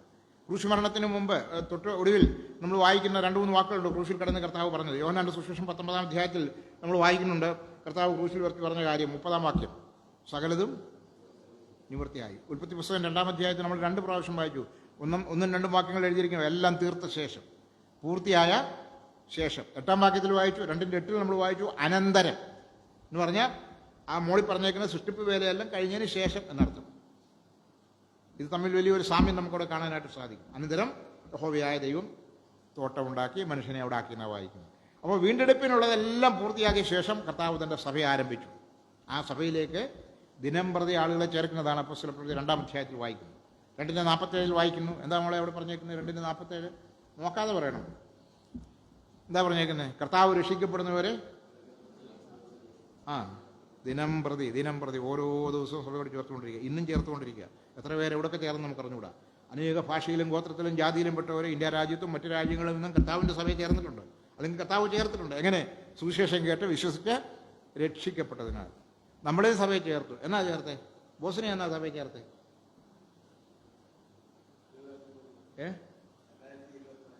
ഡേറ്റൊക്കെ ഓർമ്മയുണ്ട്? അപ്പം നമ്മൾ കാലപ്പഴക്കത്തിലൊക്കെ മറന്നു പോയാലും പെട്ടെന്ന് ചോദിച്ചാൽ ഓർത്തൊന്നും വരത്തില്ല. എനിക്കും കൃത്യമായിട്ട് അറിയത്തില്ല. എനിക്ക് ഏകദേശം 9 വയസ്സ് പ്രായമുള്ളപ്പോഴാണ്. അന്നാരും സൂചനയൊന്നും പറഞ്ഞു തരാനൊന്നുമില്ല കേട്ടോ. അന്നത്തെ കാലമാണ്. പള്ളിഭക്തിയിലും പുരോഹിത അടിമത്വത്തിലൊക്കെ കിടന്ന കാലമായതുകൊണ്ട് ഇത്രയും സ്വാതന്ത്ര്യമൊന്നുമില്ല. ഒരു 10-60 വർഷം മുമ്പത്തെ കഥയാണ്. അപ്പോൾ കർത്താവ് രക്ഷിക്കപ്പെടുന്നവരെ ദിനം പ്രതി സഭയോട് ചേർത്തുകൊണ്ടിരുന്നു. കുറേ വർഷങ്ങൾക്ക് മുമ്പ് 2004 വെച്ചു. അങ്ങനെയാണെങ്കിൽ അതിനു മുമ്പ് കർത്താവുമായിട്ടൊരു ബന്ധമില്ലാത്ത ബോസ് അന്ന് കർത്താവിൻ്റെ വകയായിട്ട് നമ്മൾ ഓരോരുത്തരും കണ്ടിരിക്കുന്ന അച്ഛൻ പുള്ളിക്കാരൻ ഒരു ദിവസം ഏത് വർഷമായിരുന്നു? 2004. അപ്പോൾ 2004 2 പേരുണ്ട്. അപ്പോൾ നമ്മളൊക്കെ കണ്ട പ്രായമുള്ള അച്ഛനൊക്കെ അതിലിപ്പോൾ മുമ്പേ വന്ന് കാണും. ഈ പ്രായത്തിൽ കാര്യമൊന്നുമില്ല. സവർണ എന്നാ? 2005. ഓക്കെ. മോളെന്നാ? ഗസിയ എന്നാ? കുഞ്ഞാ രക്ഷിക്കപ്പെട്ടാന്നു? ഓക്കെ. ദൈവം അനുഗ്രഹിക്കട്ടെ. അപ്പോൾ ഇത് ഓരോരുത്തർക്കും ഓരോ ഡേറ്റാണ് പറയാനുള്ളത്. നമ്മളെ ഡേറ്റ് ഓഫ് ബർത്ത് പറയുമ്പോൾ എങ്ങനെയാണ് പറയുന്നത്? 1/1/2026 അല്ലെങ്കിൽ അത് ഡേറ്റ്, വർഷം, മാസം, ദിവസം, ഇത് 3 പറയും അല്ലേ? ഇതുപോലെ വളരെ കൃത്യമായിട്ട് വേണം. പലർക്കും ചിലപ്പോൾ ഓർമ്മ കാണത്തില്ല, എന്നാലും കുഴപ്പമൊന്നുമില്ല. രക്ഷിക്കപ്പെട്ടതാണെന്ന് ഉറപ്പ് വേണം, അത് മതി. അന്നെങ്കിൽ നമ്മൾ ധന്യരാണ്, ഭാഗ്യമുള്ളവരാണ്. അപ്പോൾ കർത്താവ് എന്ത് ചെയ്യുന്നു? ആ 1-ാം ദിവസം മുതൽ സഭയിലേക്ക് ചേർത്തുകൊണ്ടിരിക്കുകയാണ്. ഇന്നും ചേർത്തുകൊണ്ടിരിക്കുക. ഈ ചേർക്കുന്ന ഒരു കാലയളവ് അങ്ങ് തീരും. റോമാലേഖനം 11-ാം അധ്യായത്തിൽ എഴുതിയിട്ടുണ്ട്, ജാതികളുടെ പൂർണ്ണസംഖ്യ തികയുമ്പോൾ ആ പ്രോഗ്രാം അവസാനിക്കും, സഭ എടുക്കപ്പെടും. കർത്താവ് ആകാശമേഘങ്ങളിൽ പ്രത്യക്ഷനാകും, കാഹളധ്വനി കേൾക്കും, മരിച്ചവരൂർക്കും, ജീവനോടിരിക്കുന്നവർ രൂപാന്തരപ്പെടും, കർത്താവിനെ എതിരേൽപ്പാൻ മേഘങ്ങളിൽ എടുക്കപ്പെടും. പിന്നെ സഭയിൽ കയറാനുള്ള ചാൻസ് ഇല്ല. അതിൻ്റെ ഉദാഹരണമാണ് നോഹയുടെ പെട്ടകത്തിൻ്റെ വാതിലടച്ച കാര്യം. മഴ പെയ്യുന്നതിന് മുമ്പ് അത് തുറന്നു വെച്ചേക്കായിരുന്നു. മഴ പെയ്യുന്നതിന് തൊട്ട് മുമ്പ് അതങ്ങ് അടച്ചു. ആരടച്ചു? നോഹയാണ് അടച്ചേ? ദൈവം അടച്ചേ. നോഹ കുടുംബമെല്ലാം ഇതിനകത്താണ്, ദൈവം പുറത്തു വന്നങ്ങ് അടച്ചു. അടച്ചു കഴിഞ്ഞപ്പോൾ മഴ ആരംഭിച്ചു. കുറച്ച് മഴ പെയ്തപ്പോൾ ആളുകൾക്കൊക്കെ തോന്നി ഇതൊന്ന് തുറന്നു കിട്ടിയാലെന്ന് കയറായിരുന്നു. അതുവരെ കയറാൻ മടിച്ചവരും കയറാൻ ഇഷ്ടമില്ലാത്തവരും കുറ്റം പറഞ്ഞവരും ഒക്കെ ഇപ്പോൾ ഒന്ന് കയറിയാൽ കൊള്ളാവുന്ന ആഗ്രഹമുണ്ട്. ഇന്ന് സുവിശേഷം കേൾക്കുമ്പോൾ ഇത് തന്നെയാണ് പ്രതികരണം. കേൾക്കുന്നവരെല്ലാം കണ്ണടച്ച് വിശ്വസിക്കുകയൊന്നുമല്ല. ആണോ? നമ്മളും അങ്ങനൊന്നും അല്ലായിരുന്നല്ലോ. അപ്പോൾ ഇതൊക്കെ ഇതിനകത്തുള്ളതാണ്. പറയുന്നുണ്ട്, പലരും കേൾക്കുന്നില്ല, കേട്ടവർ തന്നെ മൈൻഡ് ചെയ്യുന്നില്ല. വളരെ ചുരുക്കം പേരെ ഇതിനോട് പ്രതികരിക്കുന്നുള്ളൂ. പക്ഷേ ഈ പറച്ചിലും കേൾക്കലും എല്ലാം നിൽക്കാൻ പോവുക. പെട്ടകത്തിൻ്റെ വാതിലടച്ച് മഴ 40 രാവും പകലും പെയ്തതുപോലെ കൃപയുടെ വാതിലടയും. ദൈവസഭ എടുക്കപ്പെടും. പിന്നെ സുവിശേഷം കേൾക്കാനുള്ള അവസരമില്ല, രക്ഷിക്കപ്പെടാനുള്ള അവസരമില്ലാതെ വരും. പീഡനകാലം വരും, ജനം വിടപ്പെടും, സത്യസഭ മാറ്റപ്പെടും. അന്ന് പലർക്കും ഒന്ന് രക്ഷിക്കപ്പെട്ടാൽ കൊള്ളാമെന്നും സഭയെ വന്നാൽ കൊള്ളാമെന്നും ബൈബിൾ ക്ലാസ്സിനൊക്കെ വരണമെന്നും ആഗ്രഹം കാണും. പക്ഷേ പ്രയോജനമില്ല, അവസരം കടന്നുപോയി. പെട്ടകം അടച്ച ശേഷം ആർക്കു വേണ്ടി പിന്നെ ആ വാതിൽ തുറന്നില്ല. പിന്നെ 1 വർഷത്തിന് ശേഷം ജലപ്രളയമെല്ലാം കഴിഞ്ഞ് വാതിൽ തുറക്കുക. അകത്തുള്ളവരെ പുറത്തോട്ട് ഇറക്കാൻ, പുറത്തുനിന്ന് ആരെയും അകത്തോട്ട് കയറ്റാനല്ല. അതിനൊരവസരം ഉണ്ടായിരുന്നു. എപ്പോഴായിരുന്നു? ഇത് അടയ്ക്കുന്നതിന് തൊട്ട് മുമ്പ് വരെ. ഇരുകാലി, നാൽക്കാലി, ഇഴജാതിയും പർവ്വജാതി എല്ലാ ജാതിയും വന്ന് കയറി. മനുഷ്യജാതി മാത്രം കയറിയില്ല. നോഹയും കുടുംബം ഒഴിച്ചാൽ ഒറ്റ ഒരുതരം വന്ന് കയറിയില്ല. അവർക്ക് ആർക്കും ഇതിന് വലിയ ഇമ്പോർട്ടൻ്റ് ആയിട്ട് തോന്നിയില്ല. ഇതത്ര ഗൗരവമായിട്ട് തോന്നിയില്ല. ഇന്നും ദൈവവചനം കേൾക്കുമ്പോഴെങ്ങനെയാണ്? സഭയ്ക്ക് അകത്തും പുറത്തും ഇത് തന്നെയാണ് പ്രശ്നം. ഈ സുവർണകാലത്ത് ദൈവവചനം വന്ന് കേൾക്കാനൊന്നും വലിയ താല്പര്യം. ഇതൊക്കെ നമുക്കറിയാവുന്നതല്ലയോ? ഇനി എന്താ പഠിക്കാനാണെന്നാ ചിലരുടെയൊക്കെ വിചാരം. ഒന്നും പഠിക്കില്ലെന്നുള്ളതാണ് സത്യം. പഠിക്കാൻ കിടക്കുന്നേ ഉള്ളൂ. നമ്മൾ LKG ആയിട്ടുള്ളൂ. അപ്പോൾ ഈ അവസരം തീരും. ആമോസ് പ്രവാചകൻ എഴുതിയിട്ടുള്ള അപ്പത്തിന് വേണ്ടിയുള്ള വിശപ്പല്ല, വെള്ളത്തിന് വേണ്ടിയുള്ള ദാഹവുമല്ല, യഹോവയുടെ വചനങ്ങൾക്ക് വേണ്ടിയുള്ള ദാഹവും വിശപ്പും ദേശത്തേക്ക് അയക്കുന്ന നാൾ വരും. അന്നത് കിട്ടാതെ വരും. അങ്ങനെ ഒരു കാലം വരാൻ പോവാൻ നമ്മളെ ദൈവം അതിന് മുമ്പേ തന്നെ രക്ഷിച്ച് തൻ്റെ സഭയിലേക്ക് ആക്കി. അപ്പോൾ ഏതൻ തോട്ടത്തിൻ്റെ പൂർത്തീകരണം വരുത്തിയ ശേഷം ദൈവം അവിടെ കൊണ്ടുവന്നവരെ ആക്കി. ക്രൂശുമരണത്തിലൂടെ സകലത് നിവർത്തിയാക്കി വീണ്ടെടുപ്പ് പൂർത്തീകരിച്ചിട്ട് കർത്താവ് സഭ സ്ഥാപിച്ചു. സഭയിൽ എന്നും ചേർത്തുകൊണ്ടിരിക്കുക. കൃപയാൽ നമുക്കും സഭയോട് ചേരുവാൻ, കർത്താവിൻ്റെ സഭ യൂണിവേഴ്സൽ ചർച്ച്, അതിനോട് ചേരുവാൻ ഭാഗ്യം ലഭിച്ചു. അതോടൊപ്പം തന്നെ ഒരു പ്രാദേശിക സഭയുടെ അംഗമാകുവാനും കർത്താവ് നമുക്ക് അവസരം തന്നു. നമ്മളെന്തിനാണ് സഭയെ കൊണ്ടുവന്നേ? വെറുതെ ഉടനെ വിടിരിക്കാനാണ്? ഒരു കസേര മെനക്കെടുത്താനാണ്? ചിലരൊക്കെ സഭയെ വന്നാൽ ഒരു കസേര മെനക്കെടുത്താവുന്നേ ഉള്ളൂ. കുറച്ചു നേരം ഇരുന്ന് ഉറങ്ങും, പാട്ട് പാടുമ്പോൾ കൂടെ പാടത്തില്ല, പ്രാർത്ഥിച്ച ആമീൻ പറയത്തില്ല, അല്ലെങ്കിൽ സ്വതന്ത്രം പറയത്തില്ല, വാക്യം വായിക്കാൻ പറഞ്ഞാൽ വായിക്കത്തില്ല. അങ്ങനെ ഇവിടെ അങ്ങനത്തെ പറഞ്ഞാൽ കാണത്തില്ല. എനിക്ക് ഇവിടുത്തെ ആരെയും അറിയത്തില്ല കേട്ടോ, അതൊരു ഉപകാരമാണ്. അല്ലെങ്കിൽ കുത്തി പറഞ്ഞാന്ന് പറഞ്ഞു ഒറ്റ ഈ ബോസിനെ ഒഴിച്ച് അവൻ്റെ ഭാര്യയെ ഒന്ന് രണ്ട് പ്രാവശ്യം കണ്ടി കൊച്ചുങ്ങളായിരിക്കും ഈ കൊച്ചുങ്ങളെ കണ്ട പിന്നെ കണ്ടിട്ടേ ഇല്ല. പേര് കൊണ്ടുള്ള അറിവ് മാത്രമേ ഉള്ളൂ. ചെറുതിൻ്റെ പേര് മറന്നുപോയി, വലുതിൻ്റെ പേര് ഓർമ്മയുണ്ട്, ഗസിയാണ്. അപ്പം മുൻപരിചയമൊന്നും ഇല്ലാത്തതുകൊണ്ട് കുത്തി പറഞ്ഞാണെന്നൊന്നും ആരും പറയത്തില്ലല്ലോ. അല്ലെ ചില പറയാം അയാൾ മനഃപൂർവ്വം അല്ലെ ഉപദേശിച്ച് പറഞ്ഞു കൊടുത്താൽ അതിനെ പോലെ തട്ടിയേക്കാൻ, അതനുസരിച്ച് കാച്ചിയാന്ന്. അങ്ങനെയൊന്നും അല്ല കേട്ടോ, അങ്ങനെയൊന്നും പറയുന്ന ആളല്ല ഞാൻ. നൂറ്റാണ്ടായിട്ട് ദൈവവചനം പ്രസംഗിക്കുന്ന ആളാണ്. ഈ വചനത്തോട് കൂട്ടാനും കുറയ്ക്കാനും ഒന്നും ആർക്കും അവകാശമില്ല. അങ്ങനെയൊക്കെ ചെയ്യുന്നവർ കാണും, പക്ഷേ അത് നമ്മുടെ പണിയല്ല. നമ്മളെ കർത്താവ് രക്ഷിച്ച് സഭയെ കൊണ്ടുവന്നിരിക്കുന്നത് കർത്താവിനെ ആരാധിക്കാനും അവൻ്റെ സാക്ഷ്യം വഹിക്കാനും, വഴക്കുണ്ടാക്കാനൊന്നുമല്ല. കർത്താവ് സഭയെക്കുറിച്ച് ദേവാലയത്തെക്കുറിച്ച് പറഞ്ഞാൽ അത് സഭയ്ക്ക് അന്വർത്ഥമാണ്. എൻ്റെ ആലയം സകല ജാതികൾക്കും ബ്രദറുകാർക്കെന്നല്ല, സകല ജാതികൾക്കും പ്രാർത്ഥനാലയം എന്ന് വിളിക്കപ്പെടും. അപ്പോൾ ഇവിടെ വരുന്നത് എന്തിനാ? പ്രാർത്ഥിക്കാനാ, ആരാധിക്കാനാ, ദൈവത്തെ സ്തുതിക്കാനാണ്, ദൈവത്തെ വഴക്കുണ്ടാക്കാനാണ്, അത് കമ്മിറ്റി കൂടാനാണ്, അഭിപ്രായം പറയാനാണ്. അതൊക്കെ വേറെ സ്ഥലത്ത് പോയി പറഞ്ഞാൽ മതി. ഇവിടെ എന്ന് പറഞ്ഞാൽ സഭയിൽ കർത്താവിൻ്റെ ഭാഷയിൽ പറഞ്ഞാൽ എൻ്റെ ആലയം അത് പ്രാർത്ഥനാലയമായിരിക്കണം. പ്രാർത്ഥിക്കാനായിട്ട് വരണം, വചനം പഠിക്കാനായിട്ട് വരണം, ആരാധിക്കാനായിട്ട് വരണം. ആരാധിപ്പിക്കാനായിട്ടൊന്നും വരല്ലേ, ആരാധിക്കാനായിട്ട് വരണം. അതായിരിക്കണം ദൈവസഭയിലെ നമ്മുടെ കൂടിവരവുള്ള ലക്ഷ്യം. നമ്മളെ പ്രാദേശിക സഭയിലാക്കി വെച്ചിരിക്കുന്നത് അതിനാണ്, കർത്താവിൻ്റെ സാക്ഷികളാകാനാണ്, സഭയ്ക്കകത്തും പുറത്തും. കർത്താവ് പറഞ്ഞു, എൻ്റെ ആടുകൾ എൻ്റെ ശബ്ദം കേൾക്കും, അവൻ അകത്തു വരും, പുറത്തു പോകും, മേച്ചിൽ കണ്ടെത്തും. അകത്തു വന്ന് സുരക്ഷിതമായി വിശ്രമിക്കുന്നു, പുറത്തു പോയി മേച്ചിൽ കണ്ടെത്തുന്നു. സഭയ്ക്കകത്തും പുറത്തും നമുക്ക് ഉത്തരവാദിത്തമുണ്ടോ? വിശ്വാസികൾക്ക് ഉണ്ടോ? പുറത്തെന്തുവാ നമുക്ക് ഉത്തരവാദിത്തം? അതൊക്കെ ഉപദേശിമാരൊക്കെ അല്ലേ ചെയ്യുന്നത്. പുറത്തെന്തുവാ? പുറത്ത് നമ്മുടെ പരിചയക്കാരോടും സുഹൃത്തുക്കളോടും സുവിശേഷം കേട്ടിട്ടില്ലാത്ത രക്ഷിക്കപ്പെടാത്തവരോടൊക്കെ സുവിശേഷം പറയാനുള്ള ഉത്തരവാദിത്തം നമ്മുടേതാണ്, ഇല്ലയോ? നമ്മുടെ ബന്ധുക്കളും നമ്മുടെ അയൽക്കാരും നമ്മുടെ സുഹൃത്തുക്കളും നരകത്തിൽ പോയി ആരോടാണ് ചോദിക്കുന്നത്? ബോസിനോടാണ് ചോദിക്കുന്നത്. അയാളാണല്ലോ കമൻ്റ് ഉപദേശിക്കുക, അതുകൊണ്ട് മൈക്കും വണ്ടിയെല്ലാം ഉണ്ടല്ലോ, പോയി പറഞ്ഞോട്ടെ. അങ്ങനെ അത് അവരുടെ പണി, അവർ വേറെ ചെയ്യട്ടെ. പക്ഷെ നമ്മുടെ ഏറ്റവും നിയറസ്റ്റ് ആയിട്ടുള്ള ചില ആളുകൾ നരകത്തിലേക്ക് പോയാൽ ആരാ ഉത്തരവാദി? നമ്മൾ തന്നെയാണ്. പ്രാർത്ഥനയിലൂടെ കണ്ണുനീരോടെ വിതച്ചാൽ ആർപ്പോടെ ദൈവമെന്ന സങ്കീർത്തനത്തിൽ വാക്യമുണ്ട്. നമ്മുടെ കണ്ണുനീര് വേണം അവർ രക്ഷിക്കപ്പെടാനുള്ള മുഖാന്തരമായിട്ട് തീരാൻ. ആ കണ്ണുനീര് കൊണ്ട് കുതിർന്ന പ്രാർത്ഥനകൾ ദൈവസന്നിധിയിൽ എത്തുമ്പോൾ കല്ലുപോലിരിക്കുന്ന ചില ഹൃദയങ്ങളിലൊക്കെ ചില മയമൊക്കെ ഉണ്ടാകും. ദൈവവചനത്തോട് ഒട്ടും താല്പര്യമില്ലാത്ത ചിലരൊക്കെ വചനം കേൾക്കാൻ തയ്യാറാകും. ഏതെങ്കിലും വിധത്തിൽ കർത്താവിനെ അറിയുവാനും സുവിശേഷം വിശ്വസിപ്പാനും വന്നാൽ രക്ഷിക്കപ്പെടും. രക്ഷിക്കപ്പെട്ടാൽ ജീവൻ്റെ പുസ്തകത്തിൽ പേരെഴുതപ്പെടും, കർത്താവിൻ്റെ സഭയുടെ അംഗമാകും, കർത്താവ് വരുമ്പോൾ എടുക്കപ്പെടും. നമ്മൾ മാത്രം പോയാൽ മതിയോ? ബാക്കിയുള്ളവരൊന്നും വരണ്ടേ? നമുക്ക് അകത്തും പണിയുണ്ട്, പുറത്തും പണിയുണ്ട്. അപ്പോൾ വിശ്വസ്തയോടെ നമ്മുടെ ക്രിസ്തീയ ജീവിതം തുടരാം. ഏതെങ്കിലും തോട്ടത്തെക്കുറിച്ച് പറയുമ്പോൾ അത് നമുക്ക് പിന്നാലെ കാണാം. ഞാൻ പെട്ടെന്ന് അത് പറഞ്ഞ് അവസാനിപ്പിക്കാം. ഈ തോട്ടം ദൈവം സൃഷ്ടിച്ചിട്ട് രണ്ടാമതായിട്ട് നമ്മൾ കാണുന്നത് മനുഷ്യനെ അവിടെ ആക്കിയെന്നാണ്. ആരെ ആക്കി? ആദാമിനെ ഹവ്വായും. അവർ രണ്ടുപേരും ഉള്ളൂ കേട്ടോ, വേറെ മനുഷ്യന്മാരൊന്നുമില്ല. അവിടെ ആക്കി. എന്തിനാണ് അവിടെ ആക്കിയത്? ഈ തോട്ടത്തിൽ പാർത്തുകൊണ്ട് ദൈവത്തോടുള്ള നിത്യ സംസർഗത്തിലും കൂട്ടായ്മയിലും തുടരാൻ. നമ്മളെ സഭയാകുന്ന തോട്ടത്തിൽ കൊണ്ടാക്കി. ഉത്തമഗീതത്തിലൊക്കെ സഭയെ തോട്ടത്തോട് ഉപയോഗിച്ച് പറയുന്നുണ്ട്. പ്രിയൻ്റെ മനോഹരമായ മുന്തിരിത്തോട്ടത്തെക്കുറിച്ച് നമ്മൾ വായിക്കുന്നു, അല്ലേ? അവിടെ എല്ലാ സുഗന്ധവർഗ സസ്യങ്ങളും ഫലവൃക്ഷങ്ങളും ഒക്കെ ഉണ്ടെന്ന്, മാതളം, മുന്തിരി, അങ്ങനെയുള്ള കാര്യങ്ങളെല്ലാം അവിടെ ഉണ്ടെന്നാണ് പറയുന്നത്. ദൈവസഭയിൽ എന്തൊക്കെയുണ്ട്? അടിലേഹളയുണ്ട്, ഇല്ലയോ? അതാണോ ഉള്ളത്? എഫെസ്യ ലേഖനം 1-ാം അധ്യായത്തിൻ്റെ 3-ാം വാക്യത്തിൽ എന്നാ പറഞ്ഞേക്കുന്നത്? സ്വർഗത്തിലെ സകല ആത്മീയ അനുഗ്രഹങ്ങളാൽ ഉണ്ടോ? നമ്മുടെ സഭയിൽ ഇതുവല്ലോ ഉണ്ടോ? സകല ആത്മീയ അനുഗ്രഹങ്ങളുണ്ടോ? കൃപാവരങ്ങൾ കൊണ്ട് നിറഞ്ഞ വിശ്വാസികൾ. കൃപാവരം എത്ര ഉണ്ട്? വേണ്ട, ഞാൻ വഴിക്കോട്ടം തിരിയുന്നില്ല, ബുദ്ധിമുട്ടുണ്ടാക്കുന്നത്. ചിലർ വിചാരിക്കുന്ന കൃപാവരം എന്ന് പറഞ്ഞാൽ പ്രവചനം അന്യഭാഷയും മാത്രമേ ഉള്ളൂ, ബാക്കിയെല്ലാം തീർന്നു പോയെന്ന് നിന്ന് പോയെന്നൊക്കെ. തീർന്നു പോയതും ഒന്നുമല്ല, നിലവിലുള്ള കാര്യമാണ് ഞാൻ ചോദിച്ചു. കുറഞ്ഞതൊരു 10-20 ഐറ്റം ഉണ്ട്. അതിലെത്ര എണ്ണം നമുക്കുണ്ട്? എന്തിനായി കൃപാവരങ്ങളൊക്കെ തന്നേക്കുന്നേ? ോടൊപ്പം അനേകരെ കർത്താവിലേക്ക് നടത്താനും നമുക്ക് സാധിക്കും. പറ്റിയിട്ടുണ്ടോ? ഒരാളെയെങ്കിലും സുവിശേഷം പറഞ്ഞ് രക്ഷയിലേക്ക് കൊണ്ടുവന്നിട്ടുണ്ടോ ഇത്രയും കാലത്തിനകം? ആരെങ്കിലും ഒരാളെയെങ്കിലും രക്ഷയിലേക്ക് നടത്തണമെന്ന് തോന്നിയിട്ടുണ്ടോ? അങ്ങനെ ഒരു വിചാരമെങ്കിലും ഉണ്ടോ? ഞാൻ ഏതാണ്ടൊക്കെ പറഞ്ഞു, അവർ കേട്ടു, അത്രേ ഉള്ളൂ.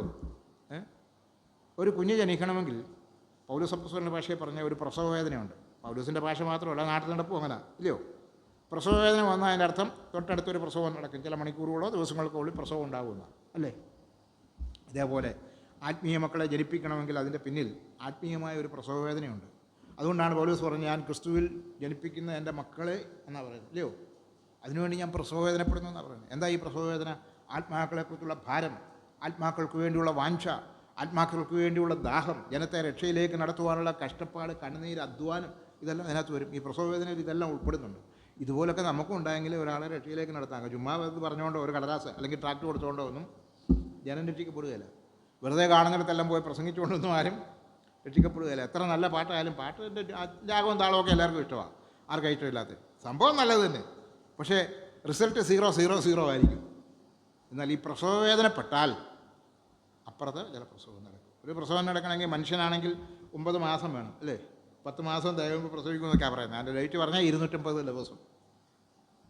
250 ദിവസം എടുക്കും ഒരു ശിശു പൂർണ്ണ വളർച്ചയെത്തി അമ്മയുടെ വയറ്റിൽ നിന്ന് പുറത്തേക്ക് വരാൻ. ഇതേപോലെ ദിവസങ്ങളും മാസങ്ങളും ആഴ്ചകളും ഒക്കെ കഷ്ടപ്പെട്ട് ആത്മാക്കൾക്ക് വേണ്ടി ജാഗരിച്ചെങ്കിലേ ഒരു പാപി രക്ഷിക്കപ്പെടുകയുള്ളൂ. ചില ആളുകൾക്ക് വലിയ നിർബന്ധം, അങ്ങോട്ട് ചെന്ന് പറഞ്ഞ ഉടനെ ഒറ്റ മണിക്കൂറുകൾ ഏറ്റു പറഞ്ഞ് സ്വീകരിച്ചാൽ അടുത്ത ദിവസം സ്നാനം നടത്തിയ സഭയെ വന്നാൽ ഞാൻ മുഖാന്തരം ഇങ്ങനെ ഒരാൾ വന്നു, എന്തൊരു സന്തോഷമായിരിക്കില്ലേ? സന്തോഷമൊക്കെയാണ്, പക്ഷേ അതുകൊണ്ടൊന്നും പണി കിടക്കുകയില്ല. ഈ കുറുക്ക് വഴിയൊന്നുമില്ല. അതിൻ്റെ പിന്നിൽ എന്തെല്ലാം വചനം നിഷ്കർഷിക്കും, അത്രത്തോളം അധ്വാനം വേണം.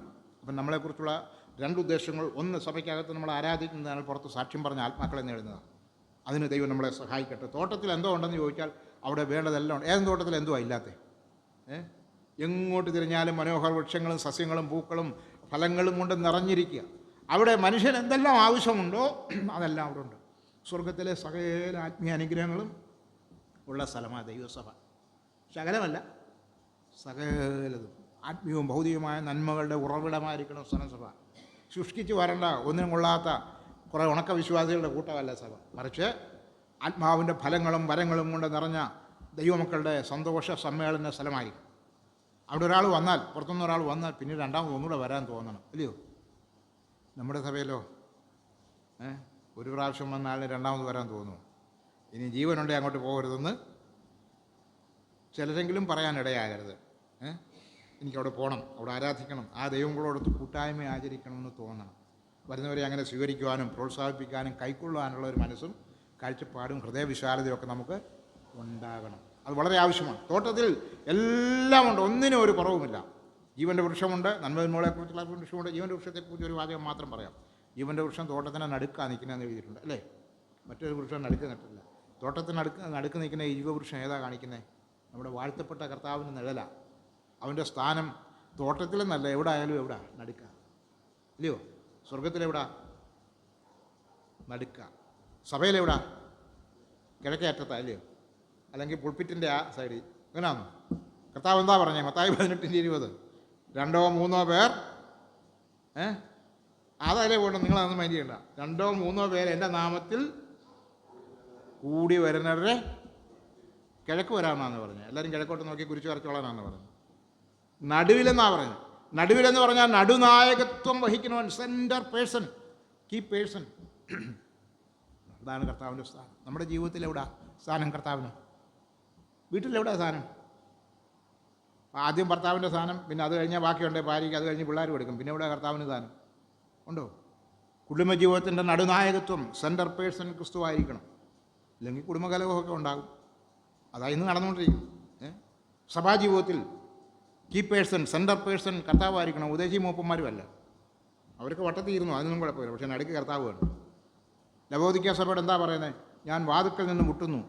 അതിൻ്റെ അർത്ഥം എന്നാ? വാതിലിന് പുറത്താണ്, അല്ലയോ? അകത്താണെങ്കിൽ മുട്ടേണ്ട കാര്യമൊന്നുമില്ല, പുറത്താണ്. അപ്പോൾ അകത്തിരിക്കുന്ന പിന്നെ ആരാ? അവിടുത്തെ മൂപ്പന്മാരും വിശ്വാസികളും ഉദ്ദേശിമാരും അവിടുത്തെ ഉപദേഷ്ടാക്കന്മാരും ഡീക്കന്മാരും എല്ലാവരും ഉണ്ട്. വലിയ ആൾക്കൂട്ടം അകത്തുണ്ട്. പക്ഷേ പ്രധാന വ്യക്തി എവിടാ? പുറത്താണ്. നമ്മുടെ സഭാജീവിതത്തിലും വ്യക്തിജീവിതത്തിലും കുടുംബജീവിതത്തിലും ഈ തകരാറ് സംഭവിക്കരുത്. പ്രത്യേകം സൂക്ഷിക്കണം. അങ്ങനെ സംഭവിച്ചിട്ടുണ്ടെങ്കിൽ തിരുത്തണം. ഏതൻ തോട്ടത്തിന് നടുക്ക് നയിക്കുന്ന ജീവവൃക്ഷം അതാണ് കാണിക്കുന്നത്. സ്വർഗത്തിൽ തൃത്വത്തിൻ്റെ നടുവിലാണ് നമ്മുടെ കർത്താവ്. 24 മൂപ്പന്മാർ സിംഹാസനസ്ഥരായിരിക്കുന്നതിന് നടുവിൽ കുഞ്ഞാടിനെ എവിടെയാ കാണുന്നത്? അറുക്കപ്പെട്ടതുപോലെ നിൽക്കുന്ന, നടുവിൽ നിൽക്കുന്ന, നടുനായകത്വം വഹിക്കുന്ന കർത്താവ്. ഏതൻ തോട്ടത്തിലെ ആ ജീവവൃക്ഷം നമ്മളെ ഓർപ്പിക്കുന്നത് അത് തന്നെയാണ്. കർത്താവിൻ്റെ മഹനീയമായ സാന്നിധ്യം നമുക്ക് ക്രിസ്തീയ ജീവിതത്തിൽ നിരന്തരം അനുഭവിക്കാൻ കഴിയണം. പലപ്പോഴും അല്ല. ഞായറാഴ്ച ഈ കത്രിമേശ എടുക്കാൻ വരുന്ന അന്നേരത്തെ 5 മിനിറ്റിൻ്റെ ആ കാര്യമല്ല, മറിച്ച് ജീവിതത്തിൽ നിരന്തരമായിട്ട് കർത്തൃ സാന്നിധ്യം അനുഭവിക്കാൻ കഴിയണം. അവൻ നമ്മുടെ നായകനായിരിക്കണം, നമ്മെ നടത്തുന്നവരായിരിക്കണം. അവനോട് ചേർന്ന് നിൽക്കുവാനിടയാകണം. കർത്താവ് തോട്ടത്തിൽ എല്ലാം ക്രമീകരിച്ചിട്ടാണ് മനുഷ്യനെ അവിടെ കൊണ്ടാക്കിയത്. ഒന്നിനും കഷ്ടപ്പെടേണ്ട ആവശ്യമൊന്നും ഇല്ല. ഇഷ്ടമുള്ളതെടുത്ത് ഭജിക്കുവാൻ ആ തോട്ടത്തിൽ ഉണ്ടായിരുന്നു. മൂന്നാമത്തെ കാര്യം, തോട്ടത്തിൽ നിന്ന് ഒരു നദി പുറപ്പെട്ടു എന്നാണ് നമ്മൾ വായിക്കുന്നത്. 10-ാം വാക്യം 2:10 എഴുതിയിരിക്കുന്നത്, ഒരു നദി പുറപ്പെട്ട് 4 ശാഖകളായിട്ട് പിരിഞ്ഞ് ഒഴിയുന്ന ആ നദിയെക്കുറിച്ച് വിശദീകരിക്കുന്നില്ല. അതിൻ്റെ ചുരുക്കം ഇതാണ്: ആ നദി പരിശുദ്ധാത്മാവിനെ കാണിക്കുന്നത്. നമുക്കറിയാമല്ലോ, 1-ാം സങ്കീർത്തനത്തിൽ ഒരു നദിയെക്കുറിച്ച് പറയുന്നുണ്ട്, അല്ലേ? ഒരു ആറ്റരികത്ത് നിൽക്കുന്ന ഒരു വൃക്ഷത്തെക്കുറിച്ചാണ് പറയുന്നത്. അത് ഏത് വൃക്ഷമാണ്? ഒന്നാം സങ്കീർത്തനത്തിൽ പറയുന്നത്? രണ്ട് കൂട്ടരെ കുറിച്ചാണ് പറഞ്ഞത്. ഒന്ന് നീതിമാൻ, രണ്ട് ദുഷ്ടൻ. ആ നീതിമാന്മാരെ കുറിച്ചാണ് പറഞ്ഞത്. അവരെങ്ങനെയാണെന്നാണ് പറയുന്നത്? ആറ്റിരികത്ത് നിൽക്കുന്നതും തക്ക കാലത്ത്, റൈറ്റ് സീസൺ, തക്ക കാലത്ത് കൃത്യസമയത്ത് ഫലം കൊടുക്കുക. ചില ഫലങ്ങളൊക്കെ കിട്ടണമെങ്കിൽ അത് കാത്തിരിക്കണം. സമയത്തുമില്ല, സമയം കഴിഞ്ഞാലുമില്ല. ഉണ്ടോ? ഉണ്ടോ? തക്ക കാലത്ത്, റൈറ്റ് സീസൺ ഫലം കായ്ക്കുന്നതും. അടുത്ത ഒരു വാചകം കൂടെ, ഇല വാടാത്തതും. എന്താ ഇല വാടാത്തത്? അത് നിൽക്കുന്ന സ്ഥലത്ത് വാടാതിരിക്കാനുള്ള വെള്ളത്തിൻ്റെ പ്രൊവിഷൻ ധാരാളമായിട്ടുണ്ട്.